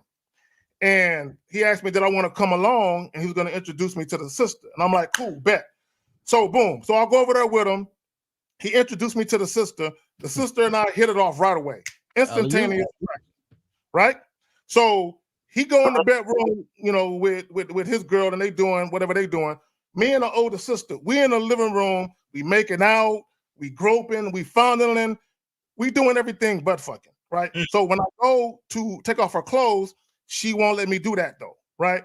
So at that point, I'm like, well, then we got to stop what we doing if we ain't gonna fuck. So boom. So we stopped doing that. So my partner come out as we go to leave, because she's grabbing all on me, kissing on me, telling me, promise me I'm gonna see you again. She's telling my friend, hey, make sure you bring Carrie back with you when you come over to see my sister, or I'm not gonna let you in the door. So she's on it, right?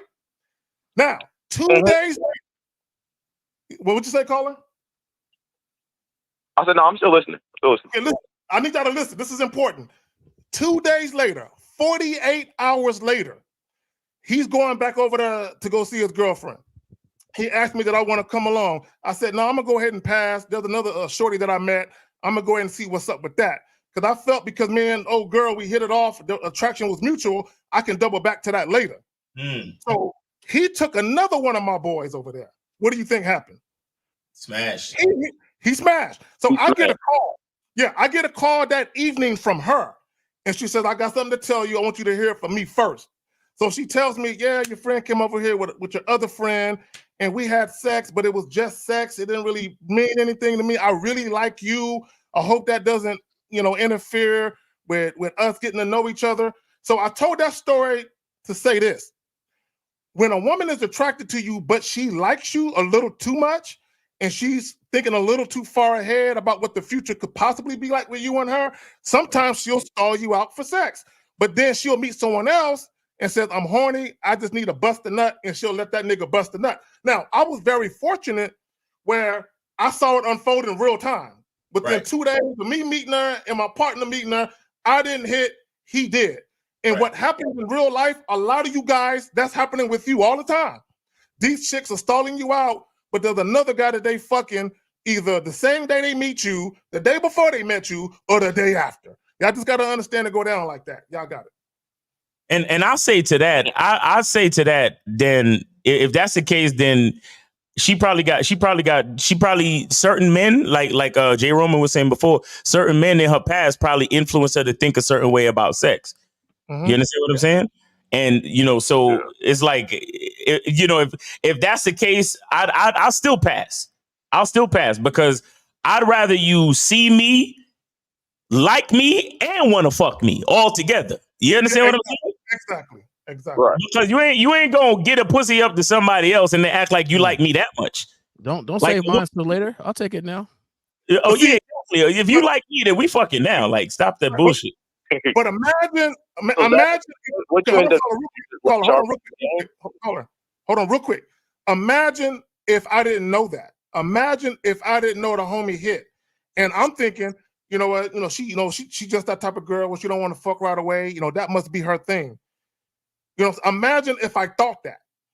So again, I was privy to the fact that what happened because now I know that it don't go down like niggas think it go down.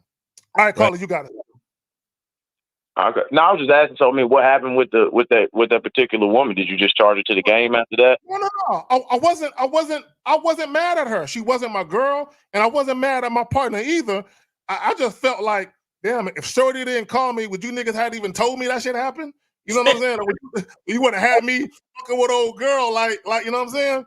So I mean, and that's another thing. You got to think to yourself: how many women are actually going to call a dude they met 2 days ago and admit that they let they homie hit? Right. Most women they're never going to say that, right? So shout out to her for keeping it real because it gave me insight. And I was in my early 20s when this happened. So I had insight that most niggas wouldn't have had. But go ahead, Phil. No, for me being a young man, I probably would have went over there and had my turn, though. I probably would have went over there and had my turn. I ain't gonna lie. You know, I was on that kind of time. I would have took her necessarily, but I would have at least had my turn, like just to see. You know what I mean? Because especially since we were supposed to smash the blue balls that she gave you. Yeah, exactly. We were supposed to smash before, but let me see what this is about. But caller, did we answer your question? No, because we got another caller on here. Oh, yeah. I appreciate it, gentlemen, as always. I'm going to jump back on in the chat. I appreciate the game. Yeah, so the bottom line is, just focus on what you require of the woman, not what she requires. You get what I'm saying? Got you. All right, brother. Appreciate you, man. I'll let y'all later. Appreciate the call. Yes, sir. All right, so we got 312. You're on live on the Manhood is a Skill Set show with K Zag and J Roman and Miles. Name, age, city. How can we help you?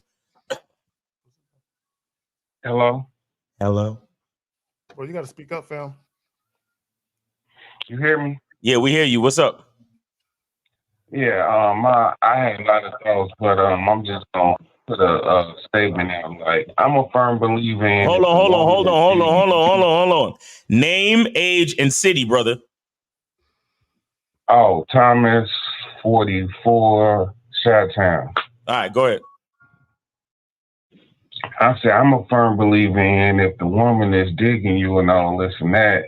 You know what I'm saying? You may not be the best in bed. You could be a virgin on a certain level, but you could feel like you're a porn star at the end of the day. But it's like women throw sex out there and everybody's a natural man and woman, but it's like to the point, like, and I'm talking to like a prostitute or whatever. It's like, I'm from a school of, the lady in the street, a freak in the bread type thing. It's like, there's no, I guess there's no sacredness to it no more, whatever. It just is out there, whatever the case may be. I'm done, though. What's the question? I didn't have a question. That's what I was saying my statement. Do you agree with basically that how you carry yourself influence your bedroom, even though your bedroom may not be the best per se, it's just you per se that this woman just ties herself versus to a person that she really not digging and she turning you into a porn star. But the person she digging, he don't really have to be the porn star because his swag, you know what I'm saying, is, I guess, compensating. Or do you get what I'm saying? Zach, you on mute, bro. I hear what you're saying. I don't. But and I hear it, but I don't get what. I hear what you're saying. My thing is this: when it comes to influence, and I'm, you're going to influence your woman no matter what, and I don't think guys really understand that. So why not take the leadership role if you're doing it? Because she's going to feed off of you in all instances, even if you're weak at the house. That influence of being weak is because, to me, women are survivors. They pick whoever they feel like is going to match them, whoever they feel like they can roll with, and that's what they're going to do. Now, in more recent times, with careers and things like that, they just switch the person. Hold on. Okay. So other dude influence. Oh, he hung up, but okay. But influence is influence. Right. Your job as a man and to be masculine and to be a leader is to have that influence her. Right. Now, with that being said, they've been influenced already by society. We already know about society. We already know about their past and things like that. But if you cannot erase that influence and put your influence down as her baseline, then you're not the leader for her. Exactly. Well, right. let me say that real quick. Okay, go ahead. 7-3. Hold on 1 second. Go ahead, Zach. Real quick. I want to make sure that I'm honest about shit. The story I told you, me and old girl never smashed. I can't tell you exactly what happened. It just never happened. I just want to make sure I don't want niggas be thinking, well, maybe it never happened. All right, go. Yeah. All right, cool. All right, 773. Go ahead. Hey, it's Mike. I'm from Chicago too. I I was How old? How question. old, sir? How old? I'm 50. 50. All right, go ahead, bro. Yeah, he sounded old enough. Okay. I'll just let you know, Miles. But... Sound young. I know. Everybody says that. I see y'all all the time. I watch your show all the time. All right, thank you. Thank you for watching the show. Especially Miles. Miles, you K-Zagging, shout out to y'all. All right. I went to a New Year's Eve party in Chicago. They had it's a dressed up event, you know. So I was with my guy over there, was kicking it, and he wanted to holler at this one girl. So, of course, I was supposed to set up like a wingman to holler at her friend. So her friend put her phone number in my phone. We text later and everything. So I'm like, so she hit me with a question like, it was like the Monday, the next day, she like, you know, she sent me a picture. Then she started saying like, oh, what do you do for work? And I said, man, that's too early to get in to ask that question and everything. It's too early. So the conversation was dead because she had nothing to ask me. So the next day I'm at work. She sent me all the pictures of herself and everything. So I just came out and said, look, this is what I want. I came straight out, no sugarcoat. So this is what I'm like. One sexual encounters and everything. Told her straight up. She said, I'll bring that. What do you bring? I said, I bring the same. Mm-hmm. So she kept kind of moving around. So I had to come down like, look, if this was some pay to play type shit, hey, we can cut. I ain't going. We can cut. You can say, hey, cut our way. You go your way. Go. Well, she's talking about, I don't want nobody fucking on me and I ain't getting nothing out. Hey, sign you that fool, but I ain't him. Right. Was I wrong for saying that? No. Was it the truth? Yeah, it was the truth. Okay, so what's the problem then, nigga? You 50 years old. You tell us. Okay, my bad. I'm just saying because you got some people in there like, well, you should pay for it. I'm like, no, hell no, I'm not paying for Who that. said you should pay for it? Oh hell no. Huh?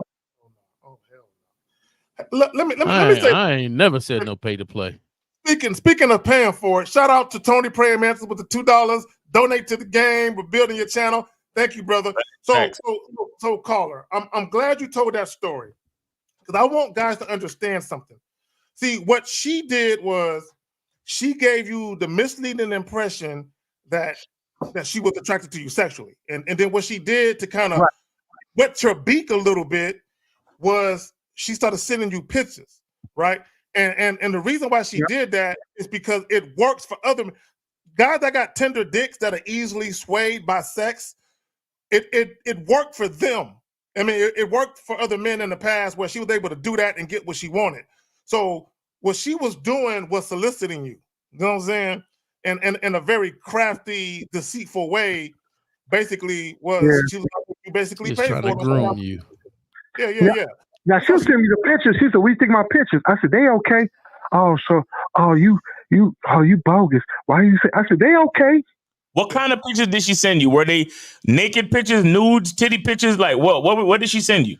These are regular pictures, provocative pictures. You dress like that, and then most of them all have in common where she have something provocative on, showing her booty and her cleavage. I said, "They all right." Booty and cleavage. Okay. What kind of stuff was she wearing? Was she wearing jeans or lingerie? What was she wearing? Matter of fact, you should send them to my email right now so I can look at it and judge. What kind of stuff? What kind of stuff was she wearing, caller? It was kind of like stuff like a dress was showing the cleavage, and then she wore something that's kind of revealing. Something like Instagram type stuff. No, what I need to understand is what was the nature of the photos? Because if the nature of the photos was actually sexual, or did she just look sexy in the pictures? That's what I'm trying to figure out, bro. She looks sexy in the picture now. Exactly. So that's what I'm trying to say. That's what I'm trying to say. She was. This is why I don't, guys. This is why I gotta stay focused, girl. You know what I'm saying? This is why I gotta stay focused because unless the only way that I would assume something sexual is if she actually sent me something nude or sent me a picture of her vagina or sent me a video of herself playing with herself, calling out my name or some shit like that. You understand? A woman sending you some regular ass pictures that she would send to her fucking mother. These ain't. That's what I'm trying to say. She wasn't doing nothing crazy, bro. She wasn't doing nothing crazy. It wasn't doing anything like crazy. Borderline. Exactly. That's what I'm trying to say. Yeah. So you had the right response for it. You was like, okay, they look cool. Right. Hold on. They look cool, but hold on, real quick. Phoenix Miles 777. I appreciate it. That's an odd number, fam. I appreciate the game. But thank you anyway, fam. Appreciate you. Yeah, my next text would have been, you like my pictures? Like, yeah, they cool. I like the way you responded. They cool. Not good, not bad. Just all right. And then, do you know how to cook? Like, did you take it out of the sexual zone? Like, hey, I'm looking for more than just something that looks good. Like, to be next to me, I need somebody that's a little more complete. So, what's how to cook and things like that. And then when she said what you bring to the table, like, to me, that question, I ain't got time to answer that question. Like, you said the same. I'm not qualifying for you. Like, I'm taking some professional lingerie pictures, and I'm like, okay, whatever. Okay, and she got kind of like little. Yeah, what's up? You say you looking for a manager? Did you ask her that? Nah. Oh, okay. I really respond. Then I said, what you looking for? What you looking for? No, nigga, no. See, there you go. Let me talk to him. Let me talk to him. I knew there was more. This, and I've been peeping what you've been saying the whole time. Here was your biggest mistake. You allowed what she was doing to influence how you were going to come at her instead of coming at her the way you wanted to come at her. Okay. I'll say this. All right, I got you. Again, shout out to Lucario. He said this past week. He said, a woman can do whatever she want to do, and that's cool. But it only counts if you told her to do it. You understand? So the fact that she's sent you chilling at work, minding your own fucking business, and she's sending you pictures and all this, that already lets me know that she has her own agenda. You understand? That's a red fucking flag right there. You get what? Yes, red flag. That's a red flag. You sending me pictures I ain't asked for? Like, what are we talking about? What are we doing? What the fuck are we doing? If I wanted pictures from you, I'd ask you. What I'm interested in is probably for us to meet each other for a drink so we could actually check the vibe in person. I don't need these pictures. I don't need these pictures. If you want to impress me, show up where I tell you to show up at the time that I told you, at the place that I told you, and dress as sexy as you dress in these fucking pictures. Don't send me no pictures. Dress sexy and show up in front of me after I tell you to do it. But see, again, y'all dudes, y'all playing life on you ever been in an arcade and before you actually put the quarter in, the game is doing a demo? Like you see Ken and Ryu fighting and shit. And then you know what? And you remember when you was young and you ain't had no fucking money for the machine, so you would act like you was playing. But Ken and Ryu was just a fucking demo. That's how y'all niggas is living life with these bitches. You're not putting a quarter in the game and selecting your player and doing what the fuck you supposed to do. You letting the game demo and you standing there doing the motion of the Hadouken thing, and because you've been watching the fucking demo the whole time, so you know exactly when Ken does the Hadouken, right? So then you act like you doing it too, so you could act like you playing the game because you too scared to put your fucking quarter in and actually tell the game what to do. You understand? That's why these women just do shit out of the blue and surprise you because you're not fucking giving them no instruction, bro. You a 50-year-old man. You meet that woman, you be like, hey, this vibe was good. Listen, what you doing Thursday? Oh, well, yeah, I'm free Thursday. All right, listen, meet me at this spot at this time. And you know, matter of fact, what you have on now is kind of nice, but just give me something a little bit more provocative when I see you on Thursday. All right, and make sure you put some heels with it too.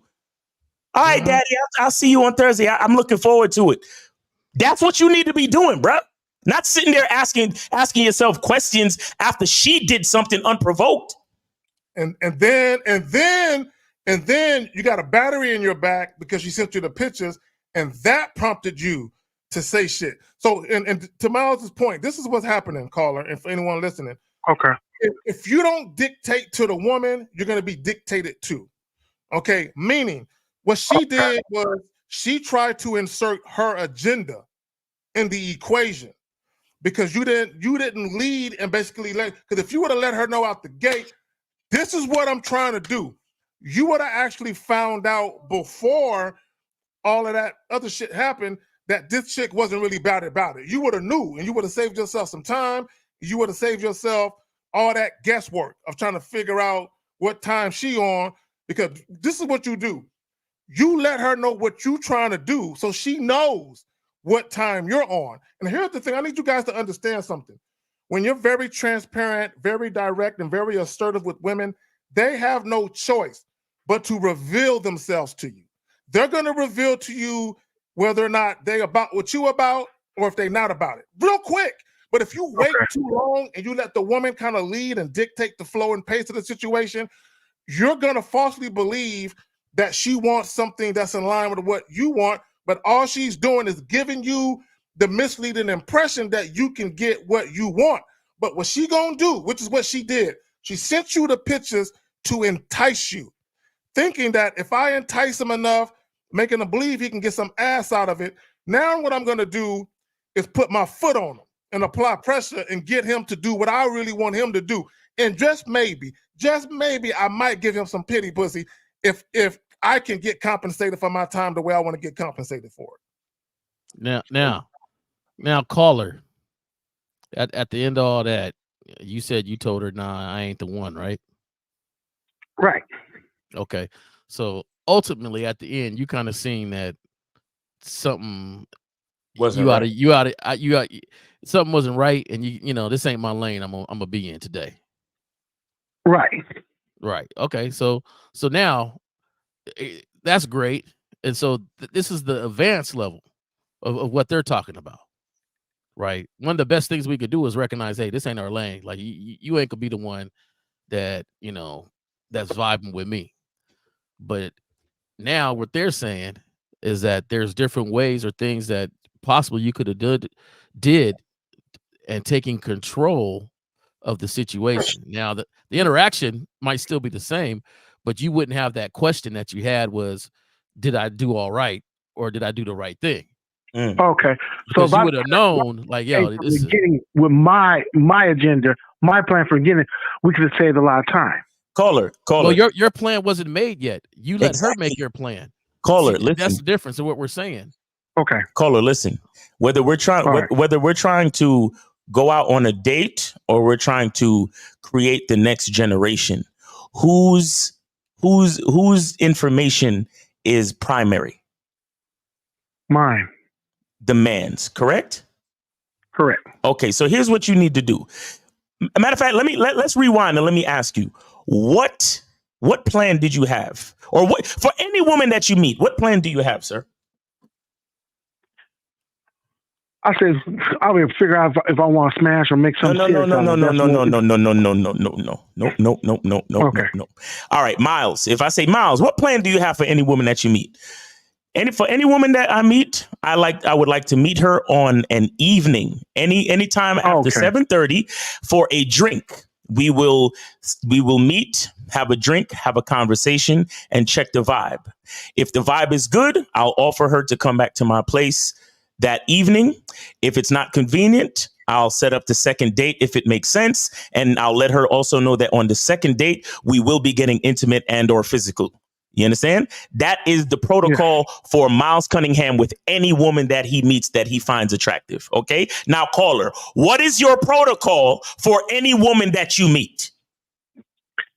Set the time, my place. I mean, my location. I want at the specific time. Tell her instruct her what she needs to do. After we have talks and feel right, if things go well, either we go back to my place or we set up at a later time to hook up. Okay. That's where you need to be at, bro.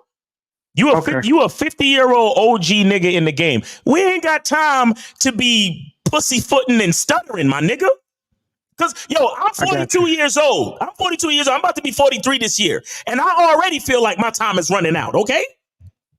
I don't have no fucking time to be playing games with these chicks. Bro, I had a chick hit me up the other day. We had a date set up. Bitch called me talking about, did I get a missed call from you? And I said, no, there's no way you could have got a missed call from me. I did not call you. She was like, oh, I thought I had a missed call from you. So anyway, what you up to? What you doing today? And I said, listen, I would rather discuss everything on the date. I look forward to seeing you. I'll talk to you at another time. And she's like, ooh, it's like that. And then when we got off the phone, I texted her and I said, listen, I'm going to go ahead and cancel altogether. Good luck to you. And the reason why I did that is because she's trying to speak to me. I already set up the date. I said, I look forward to seeing you on the date. That is Our response just turns you off. that is Yeah, I locked understand. in. Like when I say something, it's real, bro. When I tell a woman, I look forward to seeing you, because if I wanted to talk to her before the date, I would have said, I look forward to speaking with you on Tuesday at a certain time, and then we could see each other on the date. You get what I'm saying? That's not what I said. I said, I look forward to seeing you on the date. And then she talking about, oh, I thought I had a missed call. Well, anyway, what are you doing? Bro, I took that as the ultimate fucking disrespect, because number one, you're not supposed to be calling me. Because if you had the right to fucking call me, you wouldn't be lying about the fact that you thought you had a missed call from me. Okay? That's number one. Number two, I see you trying to manipulate with the whole missed call shit. And now that we're on the phone with each other, now you're trying to change the subject, talking about, hey, so anyway, what are you up to? What's going on? That's not how it works. Pause right there, Miles. It's like she's trying to derail you. Just pause right there. The only reason Miles can be that way is because he has the standards and consistency to be that way. Okay. Because his program runs the whole program. Because most guys would have took that moment and be like, yeah, what's up? I ain't doing nothing. What you doing, girl? You want to talk to me? That's exactly what they would have done. You want to hear from me? How you doing today? You know, oh, you looking forward to the man? Yeah, I'm looking forward to seeing. You know, you look good. You know, I want to see you. You know, and so they go on to that, and they're just happy that she called. Oh, she called. You're right. You know what? I ain't gonna lie to you. You right. You on the money on that one. Yeah. We'll take it as a chance. Like, it's my chance to get at her. Well, also, caller, on a deeper note, is you don't let the woman control the way you guys are going to communicate. You don't let her control that, because oftentimes what would happen is if you're going to give her unbridled access to you over the phone, then she has no incentive to see you in person. Right. So if a woman wants to get to know you, you can get to know me face to face. You ain't gonna get to know me over no fucking text. Okay, and it's not to say that later on you guys can't be on the phone texting, but if you're setting up a first date, I'll see you on a date. That's it. Yeah. That's it, because you know what it is, caller. You know what women love to do in certain them type of certain situations? They love to fucking try to guilt trip you and be like, well, I don't know you, and I don't know if you a serial killer, and blah, blah, blah. And check this out. Bitch, I don't know if you a fucking serial killer. You know what? I have somebody do that to me. Like, didn't Cardi B date these niggas and drug these niggas and rob these niggas? Huh? Yeah. And I'm sending you an invitation to a public fucking place. Let me tell you, when I set up a date, I send bitches the fucking Google link location so they can check out the place themselves. They can even call the fucking manager and ask about the place if they want to, because they have all the information of the place that I'm meeting them at. I don't ever try to tell a bitch I don't know to come to my crib right away, and I don't ever want to go to any location she gives me right away. That's my fucking protocol. Exactly. You understand? So you want to try to guilt trip me to well, I need to get to know you and I'm not sure because blah, blah.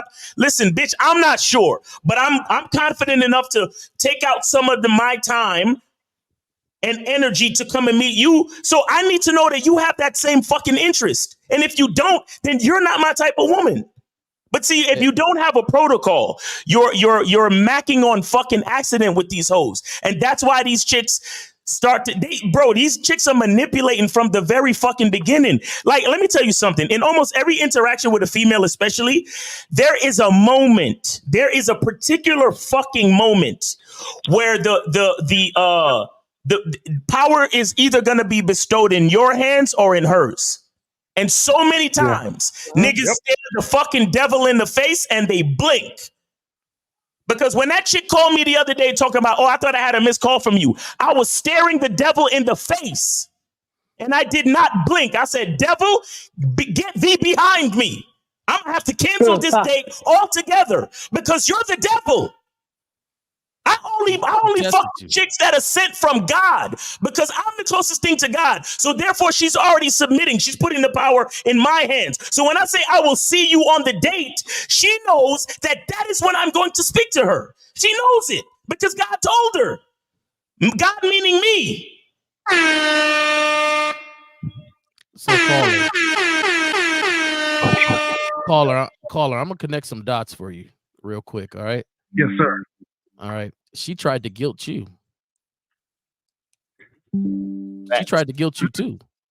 She tried to say, I ain't gonna have nobody humping on me for free or for nothing or whatever. That was the guilt statement. And it's kind of funny that the playbook is the same, right? You got to recognize that their playbook is the same. The playbook is the same, but the winners' playbooks are the same too. Mm-hmm. So, to me, you on the right path, but at the same time, you just got to twerk it a little bit to understand that, and really, better. And really, I'm a, what did Biggie say? He's the president, but he's also the student. Also a client. Also a client, right? So, that's how I feel like the game myself. Like I will never be finished with it. I will never meet grandmaster stage. Right? I can only improve and improve over time, and I learn from everybody. I'm a learner. I learn from everybody. I like the way he said that. I can't say it like he said it, but I understand the essence of why he said it. So I'm not gonna go verbiage. When I saw, she was like, okay, my friend was trying to hold like a wingman just to get this girl, and so she put a number in my phone and she seen sucker downtown. She seen sucker. Yeah. No, I'm gonna be honest with you, dog. She seen sucker. She seen your boy trying to put you on her, and that's not a manly move. It'd be different. You say, "Hey, meet my friend," and you look at her and be like, But like, oh, okay, here, take my number, and whoop whoop, and oh, okay, he's a sucker. Why his boy got to put him on? Why can't he come speak to me individually? Like it's just little things. And the way you move. Have you ever had a woman say, "Oh, I knew I couldn't do that with you"?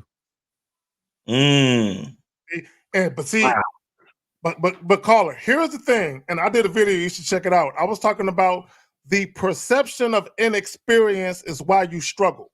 So what I mean by that is, if you're dealing with a woman, because women are more astutely aware and have more astute observation than men do in many cases, right? Now, when you gamed up, then it don't matter. But most guys ain't gamed up. So when a woman is talking to you, she's studying you, right? She's paying attention to what you say, how you say it, your temperament, and just how you act overall. So a lot of times, I'm sorry, Zach. 609 is not letting me merge, but call back as soon as you're done with this caller. Sorry. Go ahead, Jack. My bad. So a lot of times, what women are surmising in that moment is, I think this is a guy I can game. I think this is a guy I can get over on. And whether they're wrong or right about that perception, it's that perception that makes them even try it. Now, here's the thing. See, she was already coming with the deceit when she asked you about the pictures. Okay, the reason why she asked you what you thought about the pictures, because she wanted you to be, girl, this beautiful girl, you sexy. She wanted you to really, really be like that. Because the more you were into the pictures, the more she felt like she's in control. Right. So the more you like her, the more she felt like she could control you with the possibility of sex, and then she can get something up out of you. Right. But caller, did we answer your question, brother? Yes, sir. Thank you. I thank y'all three of y'all. Okay, you welcome, bro. We appreciate you for calling, man. And like I said, man, you a OG, man. You ain't got time for the games. Let the woman know what you want. Let the woman know what you want, because at this point, if they're not at this point, a bitch got to at least respect the elders. You feel me? so she got to know what you want. She got to understand what the fuck a nigga want and be willing to give it to you or get the fuck to stepping, because we ain't got time for the bullshit. Get with it or get the clear away from it. Exactly. You know what I'm saying? I'm gonna tell all these OGs out here. Exactly, because if a bitch can't listen, then she can't benefit from the AARP membership. You feel me?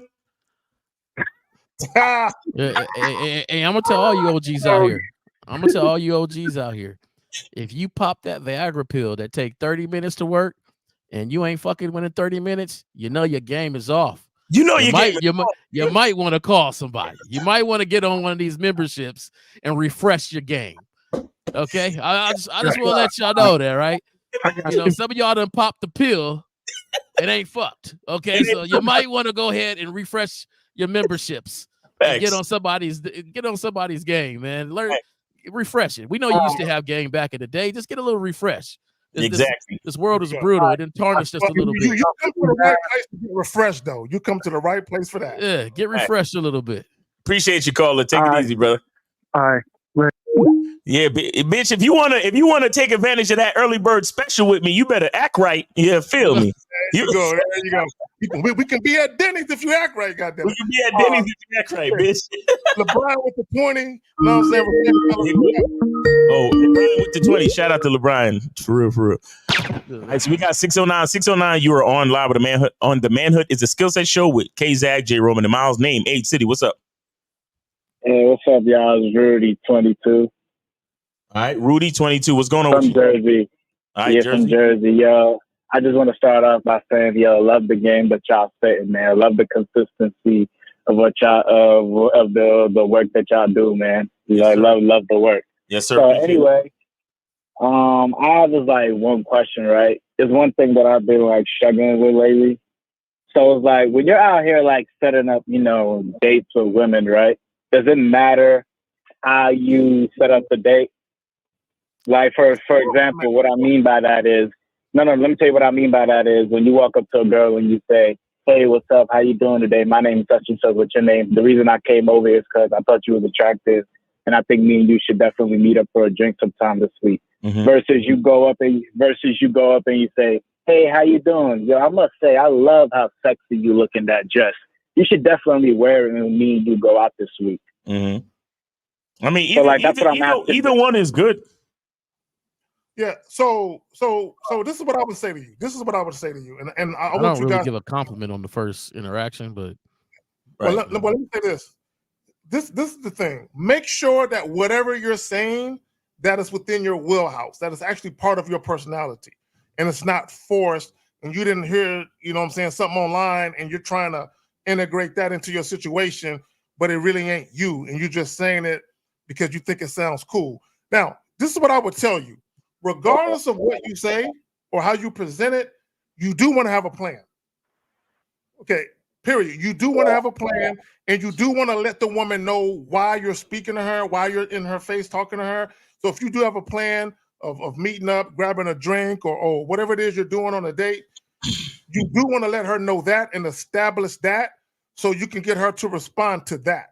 The problem with a lot of guys, they say a lot of bullshit, and they try to exchange contact information, but they never even establish whether or not the woman actually wants to deal with them past that interaction. So at least establish that. Right. Okay. That's all I wanted to know. That's all I wanted to know, guys. Thanks for the advice. I mean, what is your plan for these women that you're meeting? Like, to keep it a being with you, it's like I wouldn't even want to meet her for a drink. Cause like I like going to the waterfront all the time, but I want to tell bitches to meet me there. You like going to the waterfront in your city? Yeah. Yeah, I live in like Jersey. So you live in Jersey, so you like going to the waterfront, even when it's cold like this? Yeah. No, I usually just be in the whip and just chilling while I'm at the waterfront, and I just like doing that all the time. Okay, all right. So here's what you do. You bring anything with you, like any snacks, any drinks, or yeah, of course. Okay. Like Okay. So listen, brother. Listen. That's what you do. Just like how you just told us, man. I like going to the waterfront. That's what you do. You understand? You say to the woman, you don't give her a compliment like that or how sexy she is and all that shit. You say, I could see you at the waterfront.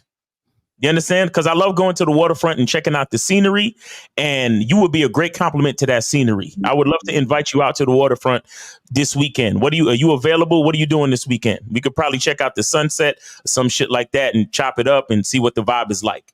Do you understand? Because that's what you like to do. And trust me, when you say that, just like how you said it to us, it'll come off very authentic because it's actually what you like to do. You talking all that, yo, you looking kind of sexy in that thing when you do it. It sounds like you fucking watch some old pimp movie and you trying to recreate the lines. You sound fake. You sound like you putting on. You understand? But just now when you tell us, I'm going to keep it a bean. Like literally, you could go up to a chick and say the same shit. You could be like, yo, shorty, I'm going to keep it a bean. I want to invite you out to the waterfront because I love going out there. It's just beautiful. I just chill in the whip. I bring some snacks and shit. You want to roll? Like, you say some shit like that, and I'm telling you, brother, as simple as it sounds, because to you, let me tell you something.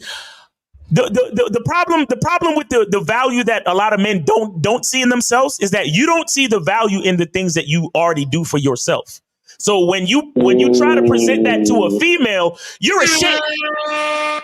Like, you're thinking to yourself, there's no way she could possibly want to hang out with me at the waterfront like how I like to do all the time. But that's what I'm trying to explain to you. That is the beauty of you. And if you want that woman to get to know you, invite her to something that you usually do and celebrate that. Be like, yo, I love to go to the waterfront and I think it's beautiful out there. You should come with me. We could chop it up, get to know each other, whatever. You understand what I'm saying? I'll bring some snacks and I'll bring some. Matter of fact, you bring the water, I'll bring the snacks, and then we can just chill at the waterfront. Yeah. There you go. And caller, to Miles's point, celebrate that. Honor yourself. A lot of men, you don't honor yourself. Facts. So, caller, compatibility means existing in harmony without conflict. So when you introduce women to who you are and you basically set up a date doing things that you like to do, you want to see if a woman is compatible with who you are. Stop trying to be something to see if you're compatible with her. Fuck her. With all due respect, ladies. Fuck her. Don't be worried about what she likes or what she's into. Introduce her to what you're into. And the women that are actually intrigued by that and they look forward to meeting you, that's the bitch you need to be fucking with. Facts. Man, it's kind of funny. If it's this show's title, exactly. You switched up for her before you even said hello. Exactly. Instead of being real about what you want or what you like to do. You know. Now, I would caution you. This is my only caution. You start looking at some sunrises and some sunsets and some water scenes and stuff like that with a beautiful little setting, cutting up some salami and cheese as your little snack and stuff and talking about future things. You know, it's gonna tend to move to more of like, this dude wants a girlfriend and not somebody. You know what I'm saying? Things like, no, I'm just letting you know, man. Like, you know, we got to be cautious about this thing. Zag always talks about it, and he's dead right. That's something I used to do back in the day. I enjoyed certain things, but when you invite somebody to those things and you start to express why you like it, how much you like it, to them, you're expressing something inner to them, you know, and it makes it that moment seem special, you know what I'm saying, for them. So you got to watch out on the boyfriend vibe that you kicking out, right? You know, at these romantic sceneries and stuff. But again, see, this is why you gotta, as soon as you catch the vibe that they physically interested, you gotta escalate that. You got to escalate that and then translate that back to the crib, or the next time we see each other is at the crib so we can smash. You get what I'm saying? My bad. I'm warning you about level 4 and stuff. Level 3. We was just on level 1. No, you're absolutely right. You're absolutely right. Now, if you go to the waterfront with one of these chicks and you see the vibe ain't there, don't waste no time. Don't get locked in. Don't get locked in because you're trying to be polite. Be like, hey, I don't really feel a vibe. I'm a head out. You know what I'm saying? Even if it's only been 15, 20 minutes. But hey, I don't see the vibe. This really ain't really working. I'm a head out. But glad you came out today. It was nice meeting you, and keep it moving. You get what I'm saying? Don't feel pressured into locking yourself in a platonic situation. You understand? But the bottom line is what I'm saying is, do the things that you like to do, bro, because that's what's gonna make you authentic. Right. Exactly. Because you always want a woman, if a woman is going to quote unquote fall for you, you want her to fall for the real you, because the real you is not a facade. The real you isn't a lie that you got to keep up. You know what I'm saying? Because a lot of guys, what they do is they end up doing shit at the behest of the woman.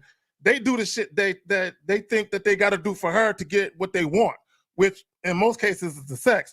Well, what ends up happening is, if you continue to do things at the behest of the woman, over time, you're going to come to the realization that you don't really like doing that shit. And you can already hit it 3, 4, 5 times. So now you feel like falling back from that shit because it ain't really you. Carl, I can't tell you how many people I've dealt with as far as clients. I mean, I'm dealing with this chick. I started off doing XYZ. I want to know, is there any way I can pull it back and not do that shit no more, but still have access to hit it? And I'm like, no. Because the moment you take all that fly shit away you was doing, you changing the whole dynamic of the whole equation with the woman. She ain't gonna let you fuck no more. So it's better that you come out the gate just being who you are, and then let her fall for that. Right. I'm gonna tell y'all, I'm gonna be like Zach, tell y'all a quick little something. I like rooftops. I like going to the rooftop, getting on top of the roof. When I was younger, I used to climb on the top of the roof, climb out my window. It didn't matter how big, how tall. I was gonna find a way to get to the roof and just lay there. I used to love just laying on the roof, looking at the city or looking at the neighborhood or whatever. That's something I like to do. On the roof. Yeah. So this whole world starts getting me down. Me and this girl was hanging out and seeing each other and stuff like that. And she's like, she started, what are you gonna do? What are you doing? What are you doing? What are you doing? I said, I gotta do something real quick. I'll call you back. I gotta do something real quick. I'll call you back. And so one day she was just like, man, like, where do you do? Where do you? I said, I like to sit on top of my roof. I like to do that. And for the longest, she wanted to interrupt that and do it with me, but it's something I like to do by myself. Is just hang there and think. Right. So I'm only telling you that is don't ruin your spot. Right. It is a nice spot. It's something that you connect to, that you like to do. It may not be something you take everybody to. Facts. Don't ruin your spot. Yeah, that's now good. That's good. That's good shit. If it's not that big deal to you, but you just like to do it and you don't mind somebody come, okay, cool. You know what I'm saying? But sometimes we got our things, and it's you can't interrupt that. And that's part of just how it goes. So that's facts. So real quick, Unique with the 50, he says, I agree with all of you on the panel. Many guys conform to what the woman wants to do on a date. Men, stop doing that shit ASAP. Not now, but right now. She should be coming to you and do what you like to do. Those guys compromise themselves when really they are damaging themselves. Make it about you. Yes. Because you're compromising, in my opinion, you're compromising your integrity, you're compromising your honor, and you're compromising your dignity. Okay, that's how I feel about it. And I can't do that for no pussy. Or for a woman, period, but definitely not for no sex. Now, caller, do you find that going to the waterfront is something that's private for you for your own solitude, or is this something that you do with chicks from time to time? It's something I do with chicks from time to time. But if I'm being honest, the majority of the time is like what you guys say. I don't be like expressing that or take bitches to the waterfront. It's like basically I'm the topic of the video. I be switching up sometimes. Like sometimes I'll take a girl out to the waterfront. Sometimes I'll just fuck her on the first link. Right. And not even take her to the waterfront. Okay. Well, which ones do you take to the waterfront? What? Which ones do you take to the waterfront? The one that looks really good, the one that you're trying to, build a relationship with, or it's mainly the ones that I beat out during the day type shit. And it's like usually the ones that I just fuck is if I like meet her at a party or a club or some shit like that. And I just say, I just talk to her for like 5 to 7 minutes. I already feel the vibe out, so ain't no reason to go on a date. I already see she's down to fuck, so fuck it, let's make it happen now. So is the waterfront part of your game? Is that part of something that you feel like, when I take them out here, it's about, it ain't too long before I get it.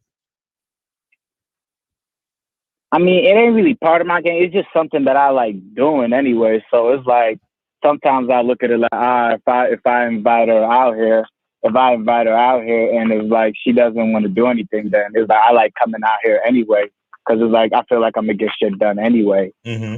So, caller, I would recommend if you're gonna start utilizing the waterfront to have women meet you there, make sure they meet you there in their car. Don't pick them up. Exactly. So if the vibe ain't right, then you could just go back to your car or tell her to get the fuck out of your car, and then you can continue to chill and vibe at the waterfront. Yeah, because that's what I really want to do. But lately, I stopped expressing that because it's like stop expressing that lately. Because lately it's like I'm just trying to fuck the bitch. I'm not really trying to date right now. But caller, but see, here's the thing with all you guys.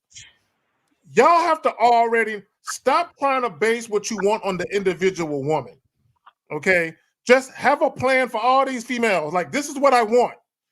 Like, I use myself as an example, and I know Miles is the same thing. Every woman is starting off as a fuck buddy. I don't give a fuck if she's a fucking the daughter to the Pope. I don't care who she is.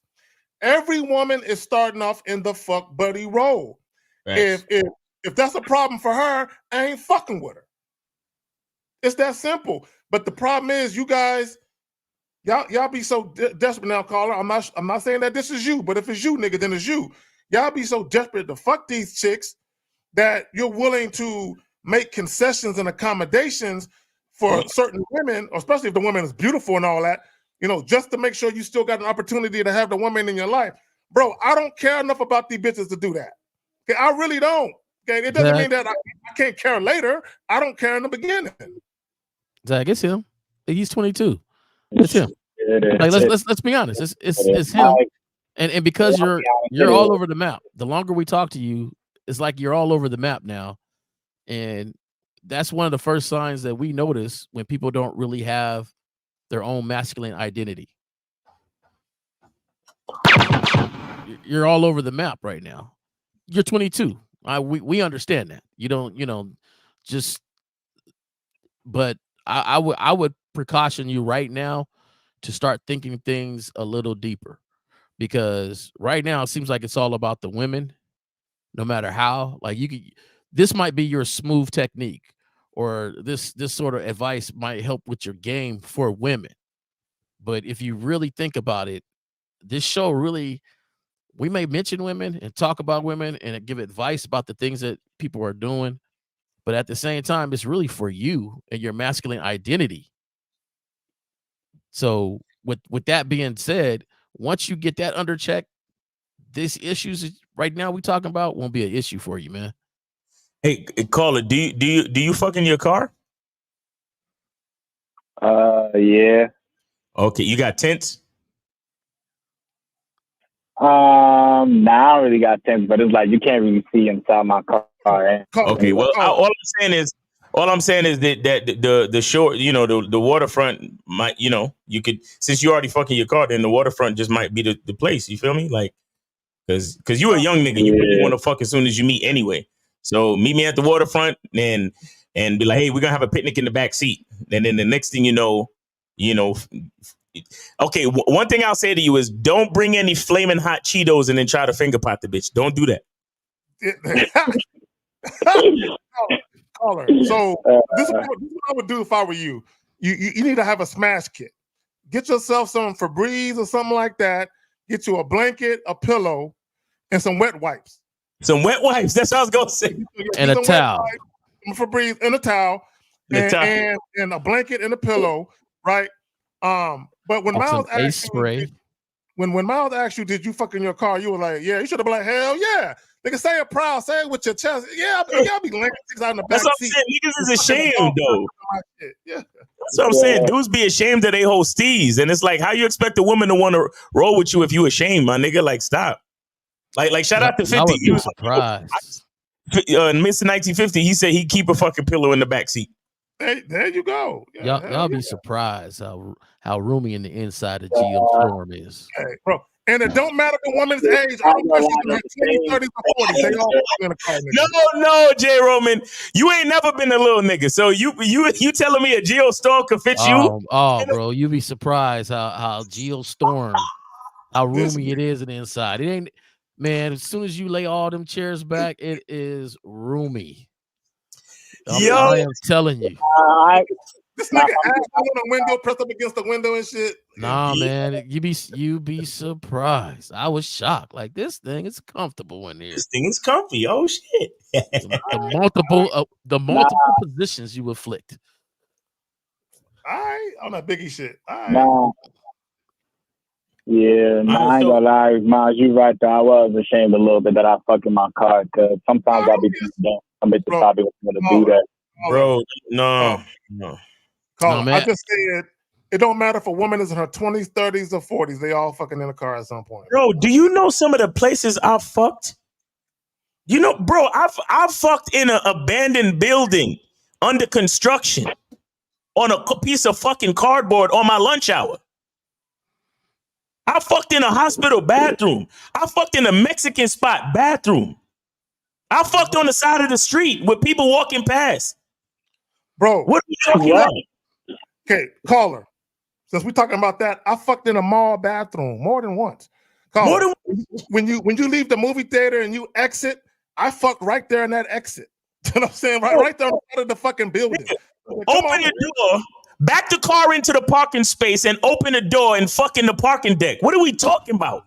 Mm-hmm. Come on, son. Yeah, in the cinema, out the cinema. Let me tell you something. Let me tell you something. Parking Call garages, interested in you. When a woman is apartment interested, stairs. yeah. When a woman is interested in you, bro, there's no time to be ashamed because she's already pulling your fucking pants off. What are we talking about? Oh, I'll tell you this. I'll tell you this, caller. Any woman that wants to fuck with me past just sex, we fucking in public. If she ain't down to fucking public, I can't take her seriously. Okay, we fucking in public. Because that's my thing. I usually introduce that early on because I want to see how submissive she is sexually to do the shit I want to do when I want to do it. Bro, you ever been fucking and you ain't noticed a crowd forming? A fucking audience forming? Yes. You ever been bro? And you like, oh shit, and then your girl finally get self-conscious and then you gotta move it inside or some shit. Bro, I was doing that, bro.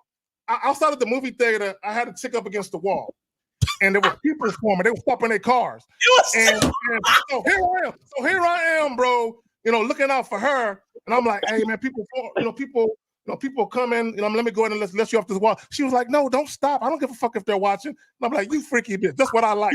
Kept on going, dog. Ashamed of what? Ashamed of what? Ashamed of what, nigga? What the fuck? Hey, dick is a gift. What are we talking about? Ashamed of what? Oh shit, bro. What you know about at the fucking resort with fucking kids playing 10 feet away? My bitch is orgasming in the fucking pool. Are you kidding me? Stop. Yo, don't play with me, bro. Stop being ashamed. Stop listening to all these fucking narratives. Women love to fuck us. We are the closest thing to God. They have their moments. They like that moment too. Bro, let me tell you something.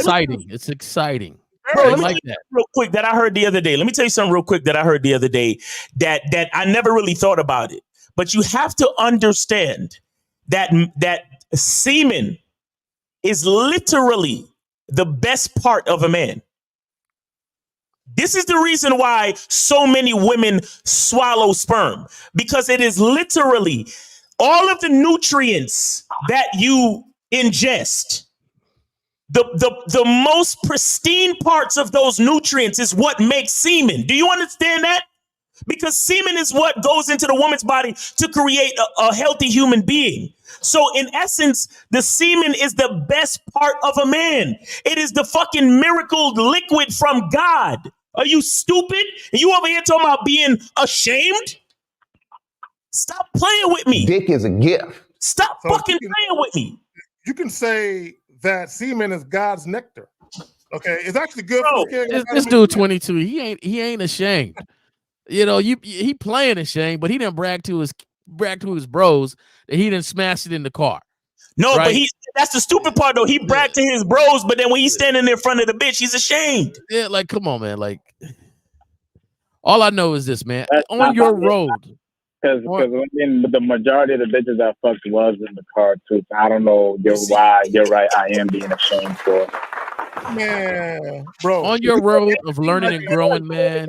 You know what it is? I be thinking grown women won't go for that. That's what I be thinking. Yo, they will. Bro, let me tell you something. Let me explain something to you. Let me explain something to you.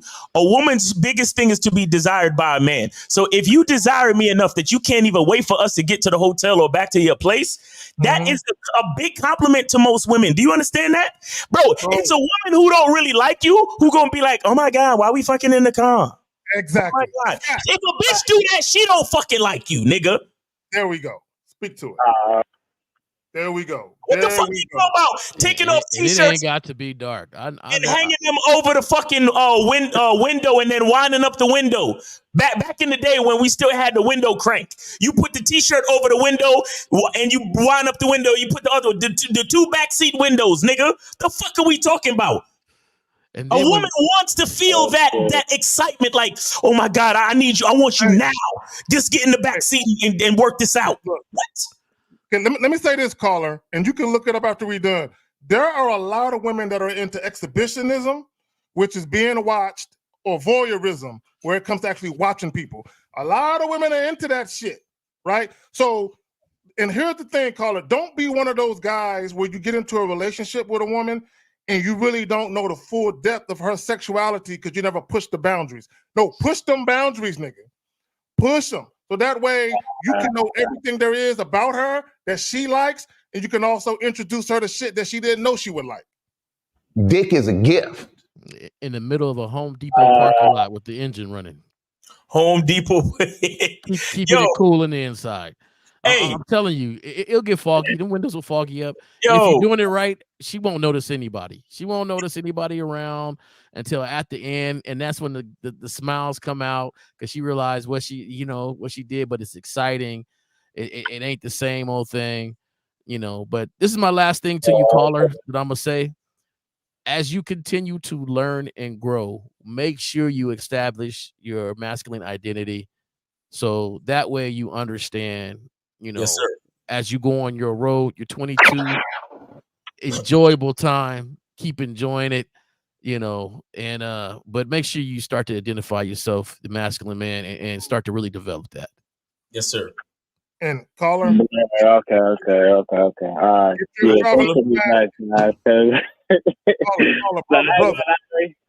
Caller, listen. Get your traveling smash kit for the whip. Yeah. Get it for the whip. Make sure. I'm gonna go back and replay this video and take notes on what you said. All right, bro. I appreciate you, man. All right, we're gonna I appreciate it. Yeah, we're gonna take it out of here. I never forget my mom hopped in the car, right?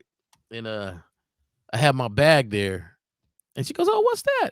I said, "Oh, that's just my bag, Mom. I got my toothbrush, toothpaste." She said, "Oh, you got you a whole bag." Got you a whole bag?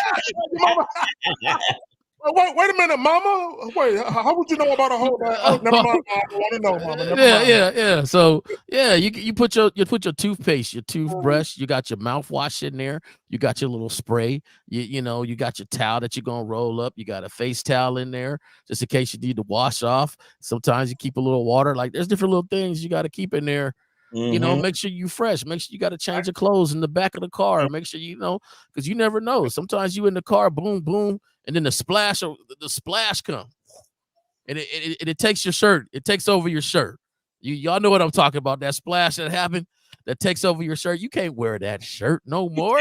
You got to change the shirt. Oh my God. Oh my gosh. Look, you want to do the questions or what? Because we all let's go. Let's get it. So you say you want to holler at this one, Miles? You want to go ahead and holler at this one real quick? Oh, is there a need to say this is my stand? Well, yeah, but you kind of said it before. Your actions should speak. You don't need to say this is my standard. Your actions, as long as you have as long as you have consistency, once you move in a consistent manner, your standards will be explained through your action. And I would say don't tell your standard. Show your actions, your consistency will show your standard. Just like if you like your bed made, you got to make your bed to demand your bed being made. However, at the same time, give instructions and see if those instructions are followed, but never say the standard in which those instructions come from, because you want whoever to meet them to meet it naturally and not think it's the finish line when they meet it. Facts. Real shit. All right. So he says the follow-up is the more attractive ones have become more fickle over the years. Nah, bro, that's in your fucking head. And the above average, bro. That's you, because you treat them different. You guys don't understand that you're behaving differently with women based on how attractive you think they are. And because you're behaving in a way that you're behaving, they're reciprocating that energy. It ain't the women, bro, it's you. All right, so we got another one right here. Do you think you will ever restart the Wednesday morning show you did a while back? Perhaps. I'm not gonna say yay or nay, but I have thought about it, Courtney, and it's a realistic possibility that I might. Stay tuned for further details about that. All right, so AJ Leno says, "Hey Miles, I'm curious to why you and Lucario chose not to have kids with all the immaculate and exquisite game y'all have. That's why they ain't got no kids, because they got game, nigga. Go ahead. What does kids have to do with the game? Yeah, I don't know. Well, I mean, I guess he's saying that I would be able to bestow a game to my son or to my daughter if I had one. Bro, it just, I don't know. It's just not for me, bro. That life is not for. I think I'm here to disseminate this. This is what I'm here to do. Because if I had to raise a kid, like I think a lot more of my focus would be on raising the kid, and I wouldn't be able to spit the game to y'all. You feel me? So I don't know. I'll tell you this as a person with some kids with this game. I tell my son stuff all the time. I tell my daughter stuff all the time. But then you realize you can't tell them everything. It's just too much. You got to slowly kind of feed them different things. So, you know, it's some responsibility to even that. So yeah, it's a lot. It's a lot, bro. Because the thing with me, like as thorough and consistent as you see me do that's how thorough and consistent I would want to be with my kids. So, and my life is busy enough. Trust me, it's not something that I don't think about. I do think about it. But it's like at the same time, like I said, my life is busy enough just doing what I do here to actually be trying to keep a kid gamed up, plus keep him away from the Rainbow Coalition and everything else. Come on, man. Bro, and not only that, Miles, you got enough kids with all these niggas biting shit. You know what I'm saying? You know, you got sons everywhere all over YouTube. That's facts. Mario got mad. Little bastards. So hold on real quick. So he says, respect to the panel. If money, game, see, bro, when you start mentioning money, bro, that makes me look at you with the side eye, my nigga. Army benefits or inheritance doesn't guarantee cooperation. Bro, see, I don't even, y'all can take this question. I don't even like the fucking question when he start talking about money and shit. Y'all got it. Oh, this is London Voyage. We could probably skip every question he has after. He just has to either call in or get some coaching. We're done. I'm done with London Voyage. I don't think he gets it. Like, yeah, he's one of those. He's one of those. He's gonna keep asking us basically the same question disguised as a new fucking question every time, and each question is just gonna expose the fact that his game is weak. That's all. So Tyler says, reiterating my question, I'm asking you guys to explain the mindset speaking to younger women. Niggas in person that you're older than. For example, I'm 30, but I'm interested in 18, 20. Yo, man, look, let me tell you something.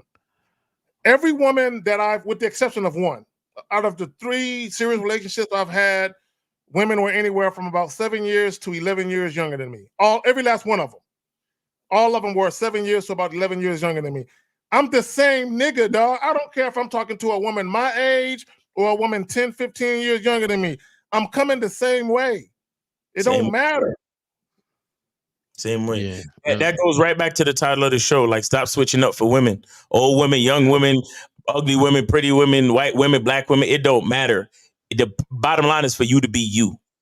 Thanks for restating that question too. Because the way you stated it last time. Yeah. I'm not switching up for nobody for no reason. By defining standards and consistency in life, do we need to think and prepare first and take the time about setting things needed? Or do we need to go to behavior, apply, and take these questions? Yeah, y'all are making this shit too logical, okay? Gentlemen, standards are something set by you, so that way you can have a certain quality of life. Basically, it's something that you say, this is how I want my life to be, and I have the discipline necessary to adhere to this standard I'm setting for myself. And if and when I invite women into my life, they need to abide by the same standard that I'm adhering to. If not, I can't fuck with them. Right. So whatever you demand as far as a standard and consistency that you display, you should be displaying it. Like if you hate being late, if you hate people being late, then you will never be late. Right? So if you say, man, she's always late. Well, but then you're always late too. Is that really your standard? Or are you just demanding it from her? So that's the thing. Whatever your consistency will reflect what your true standards are. Exactly. And the consistency has to start with you. With you. Your routines, everything in your life has to be set for you. Okay? That's what I was telling the other guy, to invite chicks to things that you want to invite them to that have to do with you. Even if you're going to compliment a chick, compliment her based on something that you believe or that you think or that you see. All right, I'm skipping some of the other questions. They were too elementary. So Fitness DJ says, when you all were still discovering the game early, did you catch on later that chicks that you weren't vibing with in the moment ended up seeing it first and initiated without saying it? Well, I'll just speak for myself. Me, I was always good at reading people. Okay, even prior to having sex for the first time, I always had a knack for just reading people and being able to tell. It's kind of like this, Fitness DJ. This is very simple. If you've ever been introduced to a guy and you shook his hand and just by the way he carried himself, you already knew right away he probably was a thorough dude and he wasn't to be trifled with. And then you met another guy and you knew right off rip he was a bitch ass nigga. He was a hoe ass nigga. You just knew, right? It's kind of like the same thing with women. You can kind of tell, okay, even by someone's handshake to a degree. You know what I'm saying? What kind of man they may or may not be. Because again, it's still perception because you don't know them. But you can kind of tell, again, if you have astute observation and astute awareness, you can kind of get a bead on whether or not somebody's on some bullshit or whether or not they might be on some other shit. Y'all got it. For me, I would tell you that when I was younger, or whatever, I got tried a lot because I have the type of personality where I'm laughing, I'm talking, I'm cracking jokes. So nobody thinks the funny man or the guy that seems like he's really enjoying life, really got it until they test it out. And then they realize, okay, he ain't no pushover. So, one of the greatest compliments that, my friends or people that got to know me was just like, hey man, Jay Roman is just Jay Roman. Like that's just him. Right. So, when I was growing up, things caught up, but I always had the personality of just being me. All right. All right. That's it. Miles, you want to speak on that or you good, fam? Nah, that's fine, man. I'm good on that. All right. So, Miles, can you go ahead and show the soap real quick? I got the joint sir. up. As y'all know, man. Get the soap, man. Shout out. We see you, Renee P, repping the soap, the masculine identity soap from Miles with different, with the different types though. Miles has expanded. Mm-hmm. Yes, sir. I'm a soap connoisseur off this motherfucker. Hell yeah. All righty then. All right. Speaking of that, y'all got anything y'all want to plug before we go ahead and bid these motherfuckers farewell for the remember, guys, check us out tomorrow, 12 noon, the Real Game No Theory show with 1950 Steve the Dean, Mr. Lucario Kazak, and myself. And make sure y'all tune in tomorrow, man. Oh, and Lucario is going live this afternoon at 5 p.m. on YouTube Live as well. So make sure y'all check out Lucario's show as well. So yeah, man. Thank you guys. And thank you to all us. On Monday, me and 1950 will be back at it in the cigar lounge there. Check us out about 7:00. And then 1950's membership gateway to game. Go ahead and check that out. Check that out. Facts. There we go. There we go. Right. So on that note, masculineidentitymembership.com right there. Manhoodisaskillset.com right there. Schedule your consultations, phone consultations, Zoom consultations. I got you. Hit up the Patreon for exclusive joints. We out. Peace, peace, peace.